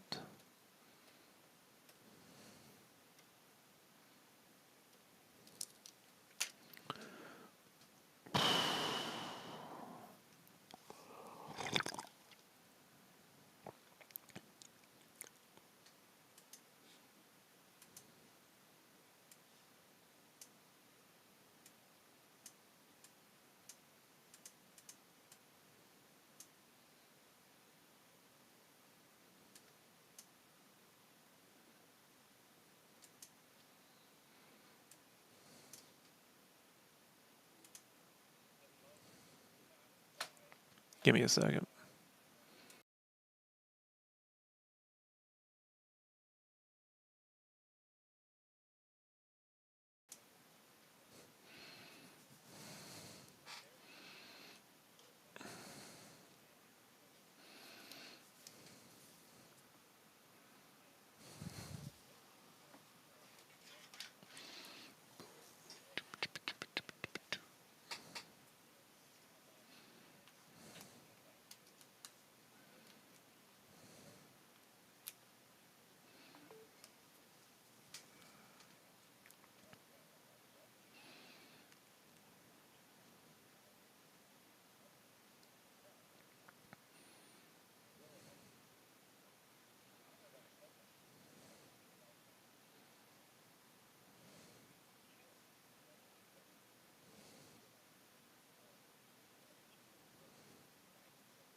Never seen a steaming.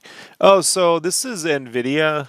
Um, what do you call it? NVIDIA broadcast. Normally, I have it zoomed into here. It's pretty cool. So check it out. Like, so I have it zoomed out. I can zoom in, right? But what it'll do is it will track if I see. It will do this. Also, without a green screen, I can eliminate now this background. I look all like I'm in the nether realm here, but that's because my light isn't on. When my light's on, it 99% of that goes away. So that's what I do for the Star Wars podcast. I have a background behind me and I change every day. You can do it all without a green screen. So super dope. You need an RTX card to do it, but I don't know.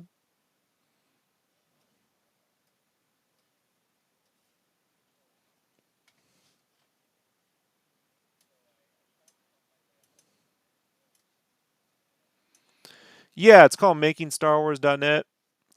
He has a main site, but there there's a YouTube. We do a YouTube show on his channel. Jason Ward, it's his site. He's one of the big scoopers there is, bro. Like he gets everything. But we interviewed Ahmed Best last couple months ago, and then Jason has tons of scoops, man. I followed him for years, man. He's 90+% spot on usually. So if you want to know what's going on with Star Wars and Lucasfilm stuff like Willow, all that shit, we do it every day and 3 or 4 times a week, 4 or 5 times a week. Sorry, during the week. Day we'll do it tomorrow.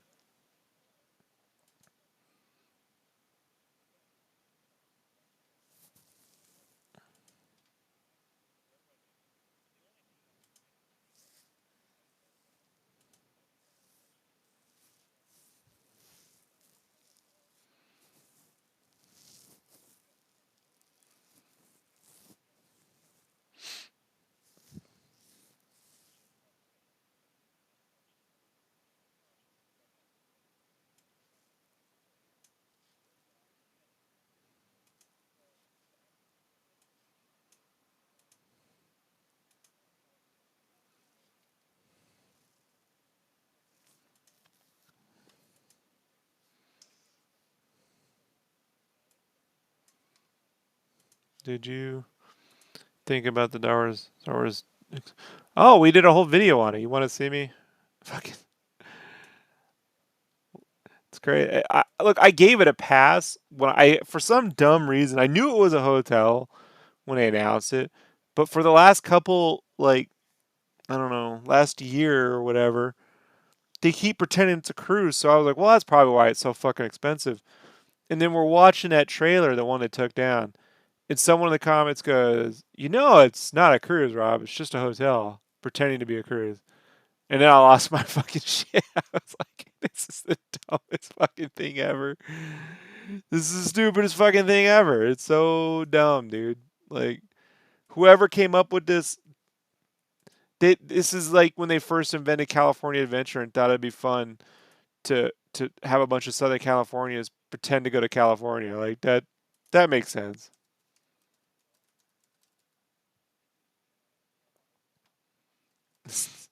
I'm like, they should have just made it a hut fucking palace. Like, doesn't have to be Java because slavery and shit. But it could have been like Party the Hut, Chucky the Hut or whatever. Make a fucking Chuck E. Cheese's where you got a big room like 3 or 4 times a day. When you want to eat, you go in there and they do a big. They wheel out the fucking puppets, because puppets break, can't be working all the fucking time, you know. And you get the big puppet show and all that shit, and like, but they just so fucking dumb. They're too serious. They don't party the hut, yeah, man. He's like, yeah, he's like, like he's having a good time. He's like having a good time hut.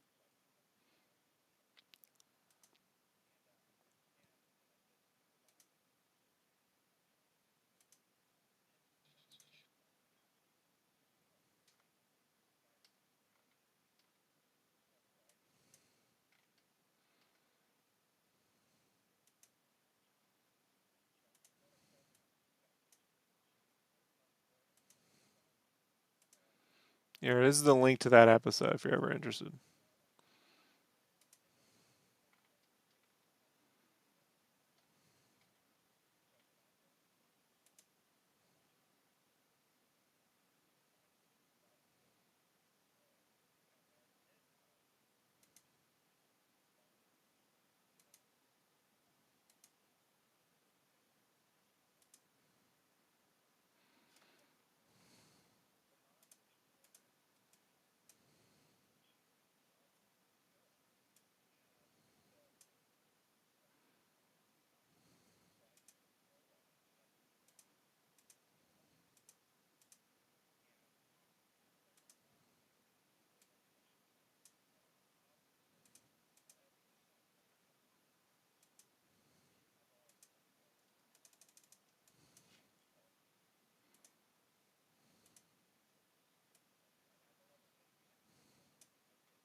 Yeah.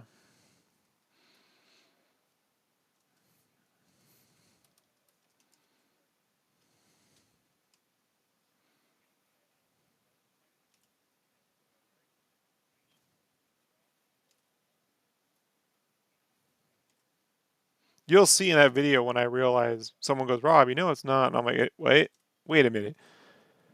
And so, like, I remember that happening, but I just forgot about it. But they've just been pretending it's a cruise. It's the stupidest fucking thing I've ever heard. It's so fucking dumb.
Did you like the episodes?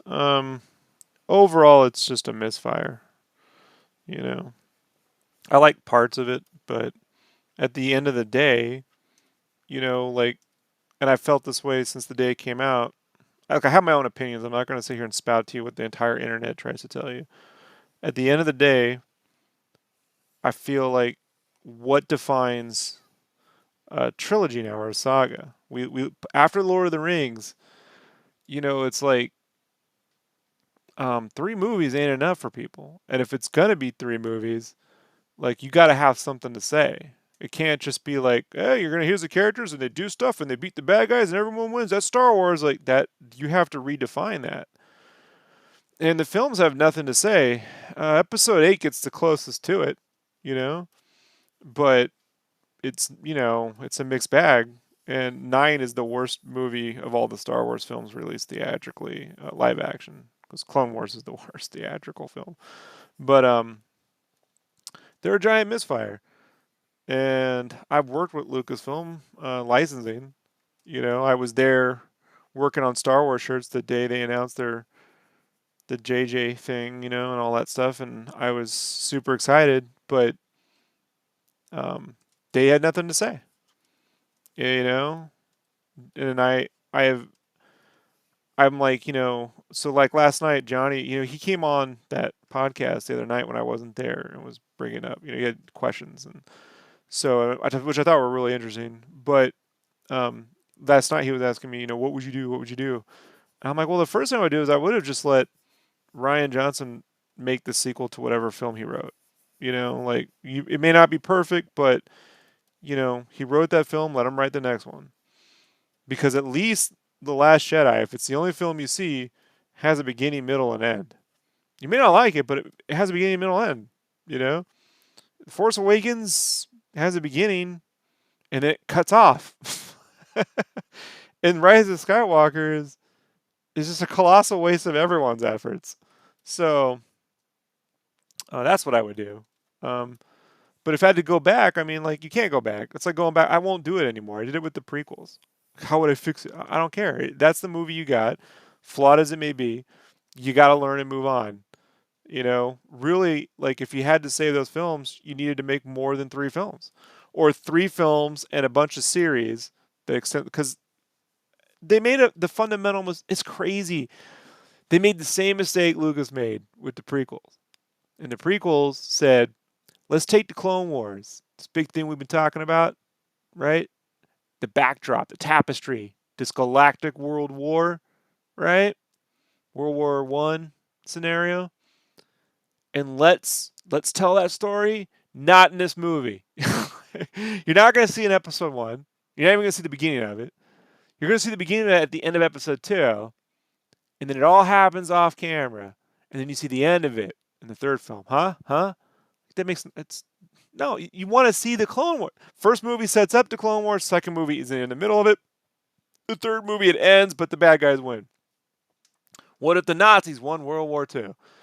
You know, it like, and then you get into the themes and the character and all that stuff. But like, you have that. So like, what did the sequels do? Well, the sequel in Episode 8 specifically showed this, but they alluded to it in 7.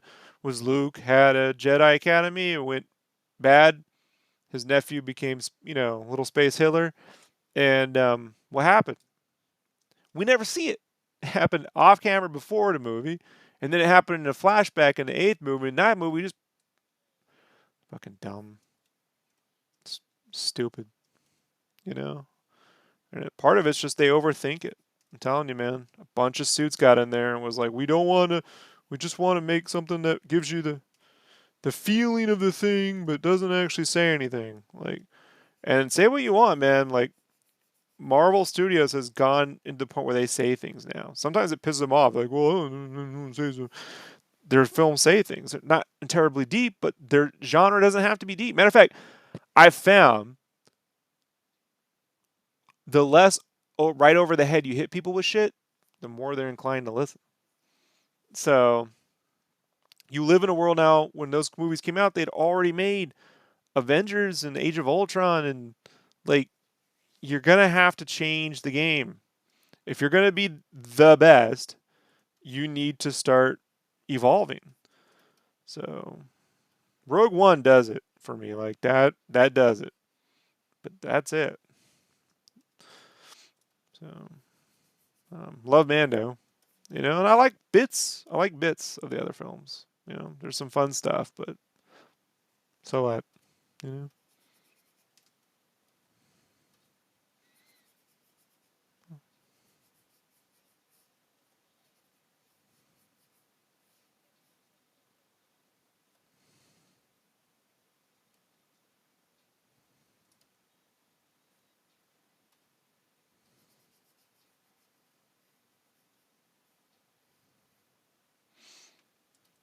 That's why last night when Johnny was like, "What would you specifically do?" I'm like, "Well, look, I would.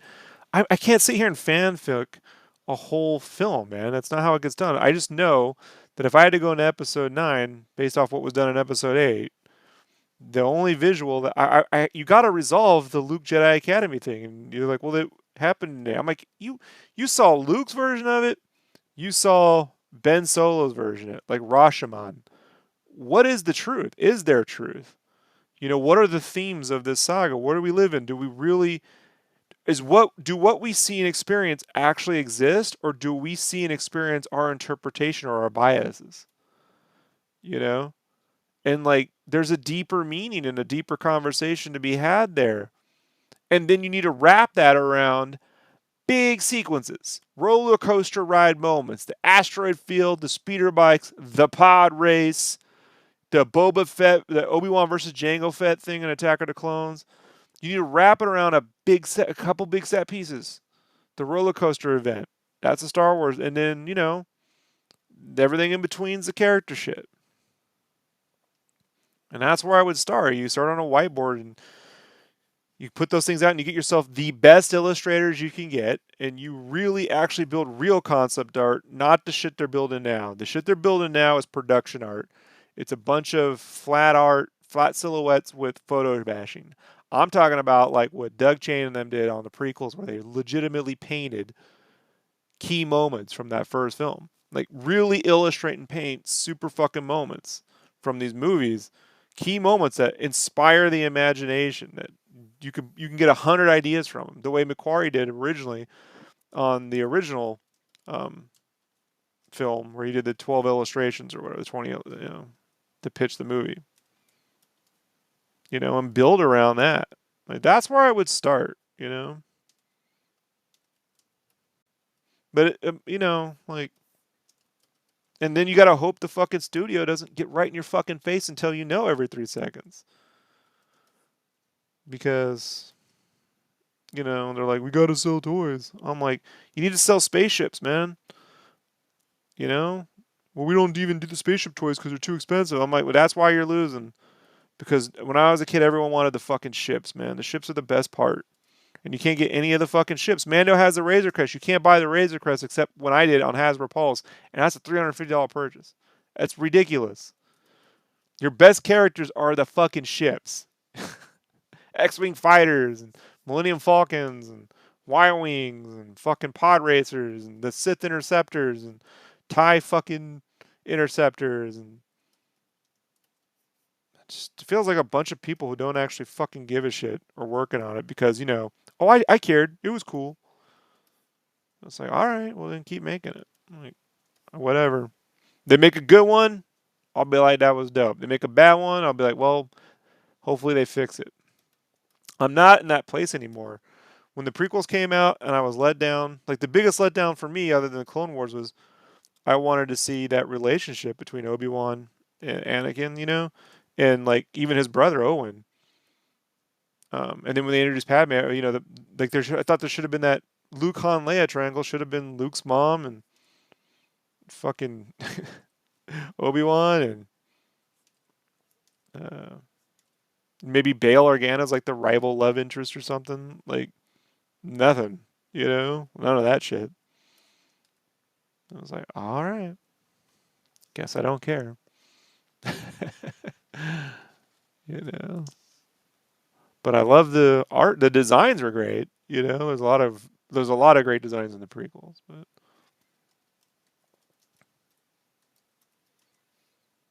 the sequel trilogy doesn't even have great ships. It's like, seriously, what's Kylo Ren's ship? Can you remember it? I can't. That's nuts to me, you know?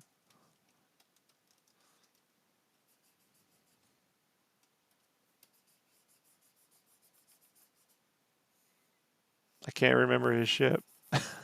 Lando should have had the solar sail, Dooku's solar sail, or something just like it.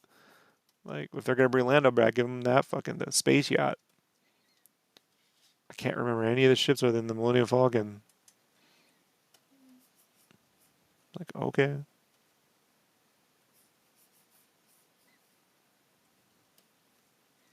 Yeah. And so people go, well, it's because they cast this person and did that. I'm like, no, they didn't have something to say, first off.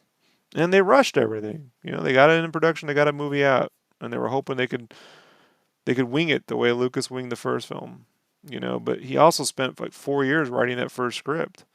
So, like, you know, you have to be able to fail, but iterate. The Marvel films, there's so many of them, they're able to iterate. When they hit a miss, people don't like they don't like the Dark World. Well, okay, they fucking fix it, and then the next movie's Thor Ragnarok, right? They have to be able to do that, but when you're like, it's 3 films, everyone's like, okay, that means they have to be the fucking best things ever. I'm like, well, that's not gonna happen the way you're doing it. If it does, it'll be a fluke and it's not repeatable.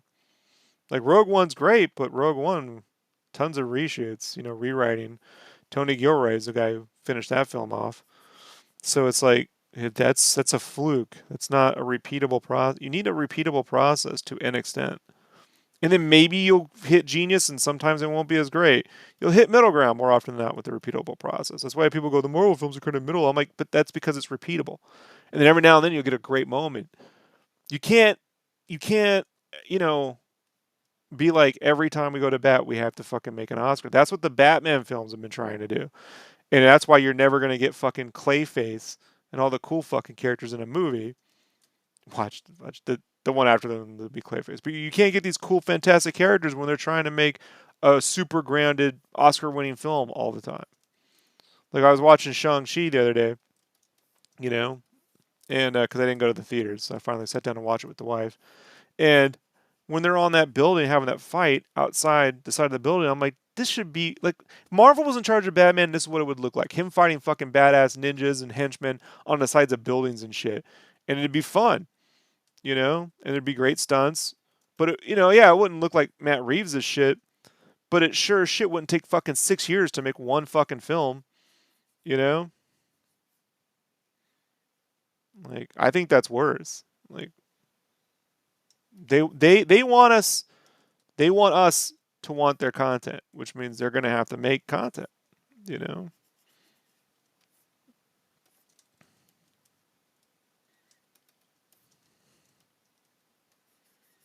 So, but yeah, man, it's not a Star Wars podcast where you're going to get the same shit repeated and thrown down your face every day, you know? It's a lot of fun, actually. I make a shit ton of jokes.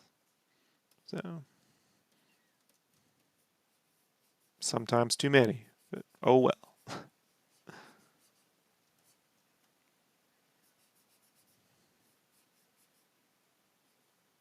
Yeah, the best thing in the prequels for me is the opening part with Rey on Jakku. Jakku should have been a whole battle. Like, open up. Like, whatever they're looking for should have been on that planet, like that battlefield. We should have seen the Battle of Jakku. Open episode 9 with a flashback to the Battle of Jakku. You know, show that shit. What happened? The Falcon.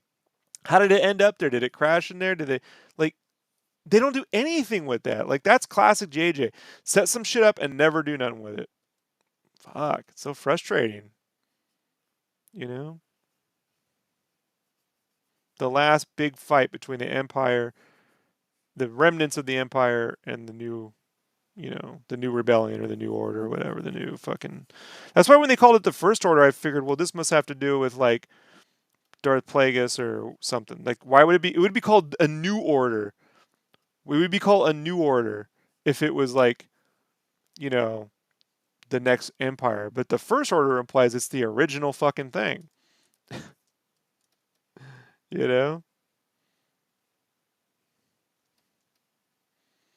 But so one of the observations I made on the podcast a while back was there's a Breaking Bad podcast, a Making Breaking Bad podcast that Vince Gilligan and them officially do. And so they have on every episode from Breaking Bad through Better Call Saul, minus the first season, they have on whatever episode they'll have on the director or the writer, the editor, they have on people from the stuff. And they've had Ryan Johnson on. And when I start to think about Ryan Johnson's episodes of Breaking Bad, and I think about the way JJ does television, I think about like the way Ryan writes is more similar to Vince Gilligan's way of writing, where they write themselves literally into corners all the time. But then they do a lot of work to legitimately find a way out of it. So it's not just Deus Ex Machina. And the podcast covers how they do that. And it's very difficult. JJ doesn't do that. He just sets shit up and says, I'm putting that out there and you figure it out. You know? And that's what you're seeing. And that's just not going to work anymore. You know? When Spider Man has more through line. And I'm not even talking about the new one. I'm talking about like the last two Spider-Man movies. When the last two Spider-Man movies have more of a through line than your Star Wars film, you got problems, bro. I love the Spider-Man movies, but I'm just saying that it's Star Wars, right? It's like the last of the old Hollywood like blockbusters, you know?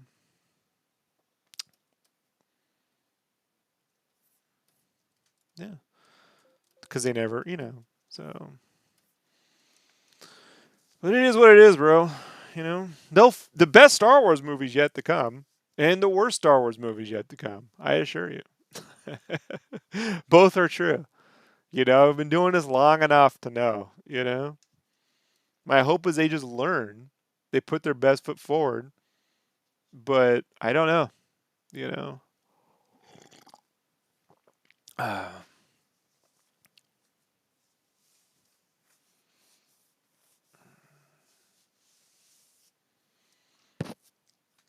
If it were easy, everyone would be doing it, but it's not easy. It is hard. But they have the money.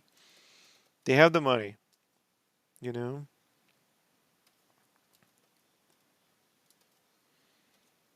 There's no excuse. They're a trillion-dollar corporation.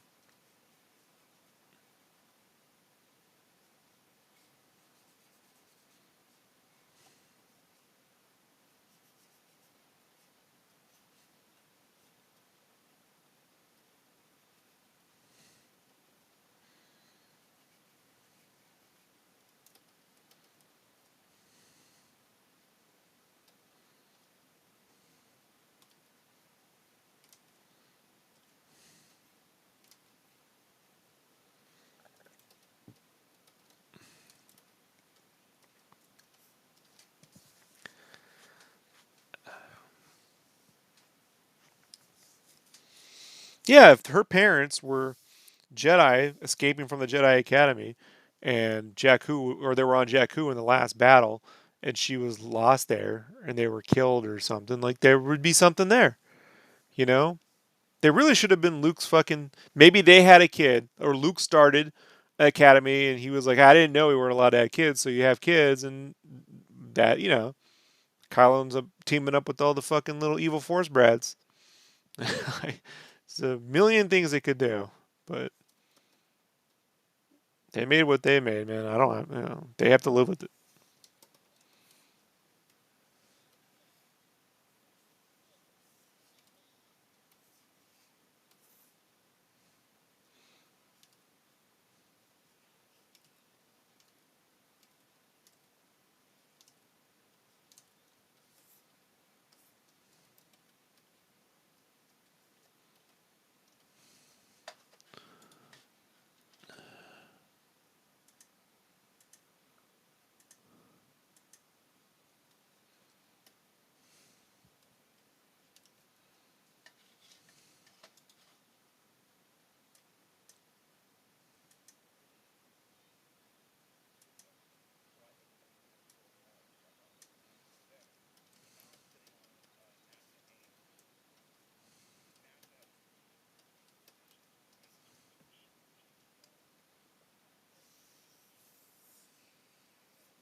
Anytime, dude. Peace.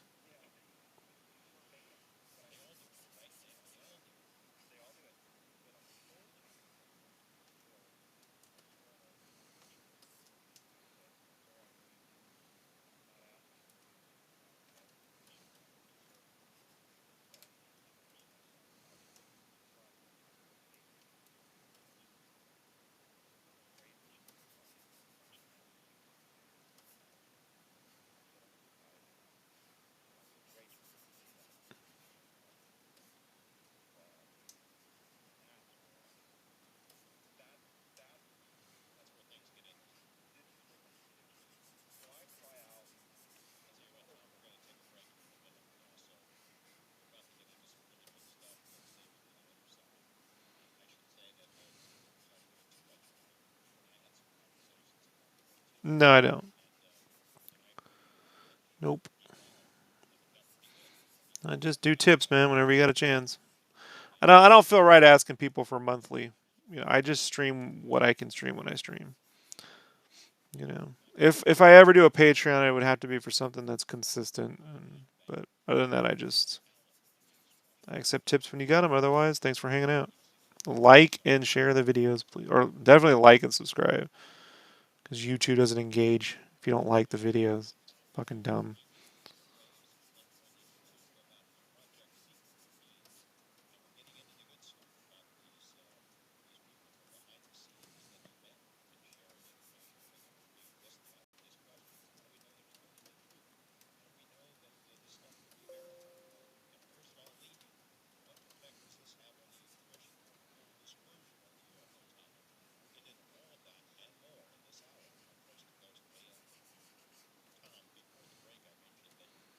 Better to tip on Twitch.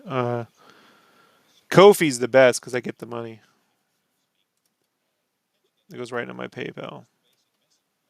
YouTube makes me earn $100 before they'll pay out.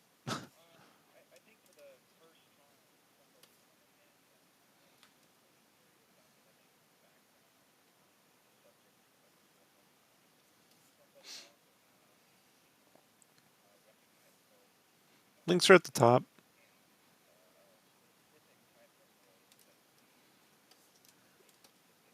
But thanks, dude.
Sorry, guys. I tried to mute. My mute button is not.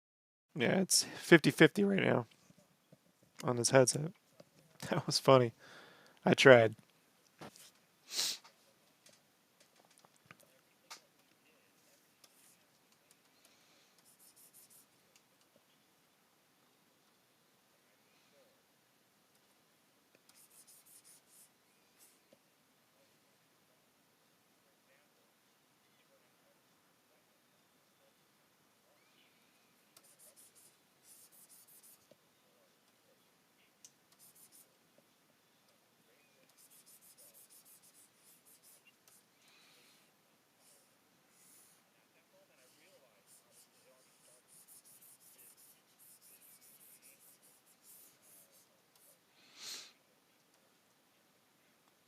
Thanks, dude. Appreciate it. Thank you so much. But if you're interested, check out the podcast, man. It's always good to have some feedback. Questions to answer, theories to ponder, shit to bitch about. You know.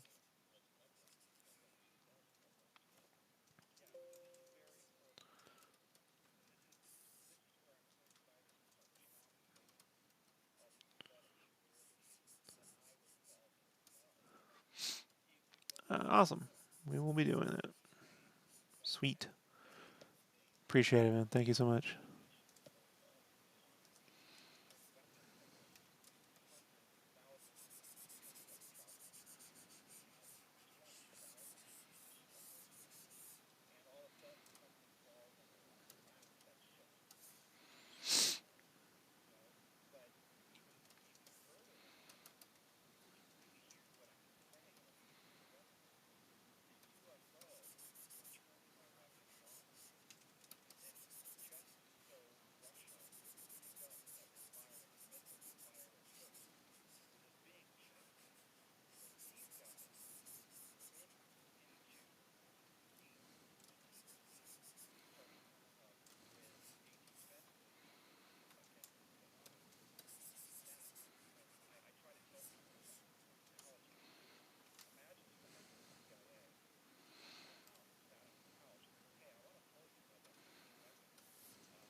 You got to keep these colors consistent.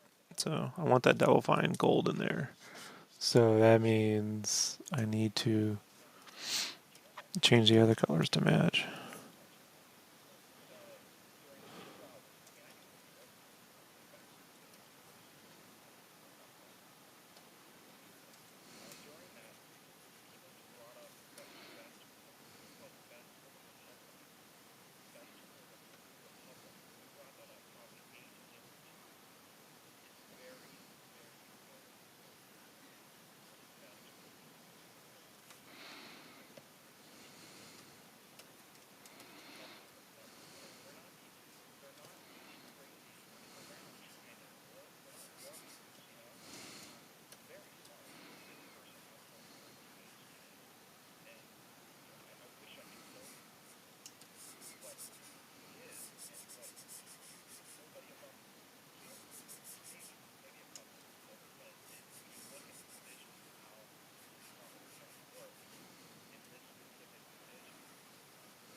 Hey, what's up, Luke?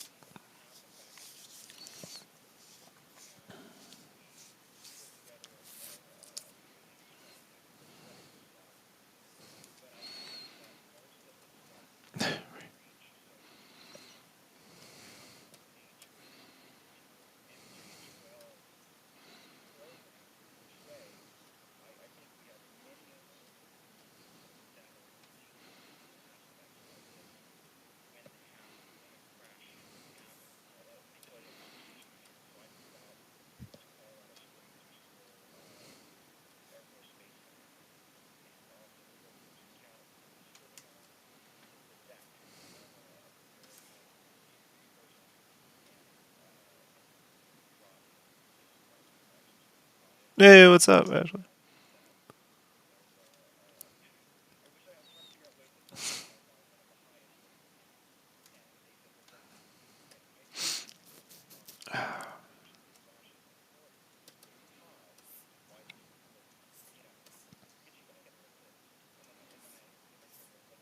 Almost got the flats done.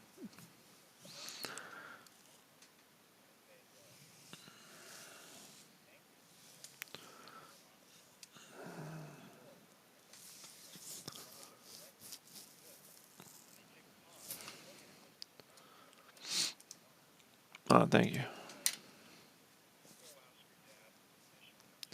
Give me a second. I need to go refill my coffee really quickly. Give me like 3 minutes. I gotta turn my camera off when I get up though. Give me a second.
Do do do do do.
Alrighty, well, this is ready for final coloring and stuff. But I am not doing that tonight because it is 2:33 and I gotta get the kitchen clean, grab some sleep. But I will be up working on this tomorrow. I'm starting around 9:30. I'm trying to bump that up an extra hour and get going around 8:30. So we're gonna try and push it a little earlier. But yeah, it's cool, right? I think it's working.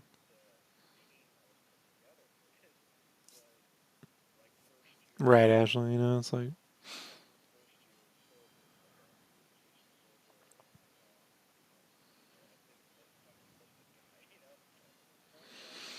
It's like we do a value check. Seems to work. All right.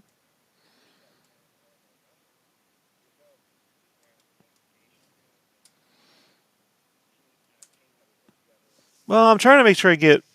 I'd like to get a full 8 hours in, but it's closer to 6 or 7. Um, I'd rather 6 or 7 super productive than 8. I'm not doing 12-hour days again. Unless there's a lot of money on the table. So yeah,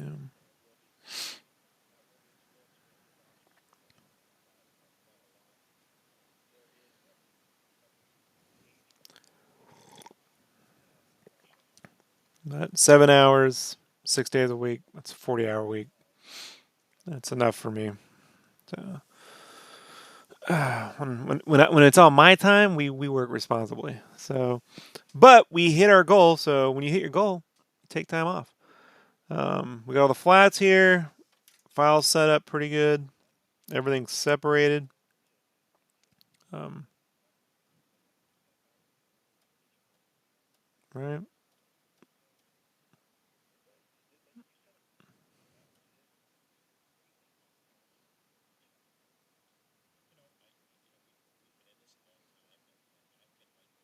So we did it. It's looking pretty good. Looks like the Psychonauts comic I've always wanted. All right. I gotta go. Huh? No, this is just a cover for Mega Business. There's nothing big in the works. I've got nothing going on, folks. So this is it. So I just I put everything I have into what I do. So It looks like it should be more, shouldn't it? That's how I got hired at Toys for Bob. I put all my effort into Crash Bandicoot fan art, and 5 years later they hired me. So you never know. You never know. I gotta go, folks. Thanks for hanging out, everybody. Be sure to like the video, subscribe, turn on notifications. Only because if you don't, YouTube won't share nothing. What's up, Luke? And if you got a few bucks, always throw them my way. Peace. My Photoshop brushes and links to everything's at the top. It's at the top. I've pinned it, and I will show it. I can't show it. It's at the top of the chat threads. You guys will see it. I gotta go. Peace, everybody. On tomorrow night. Bye.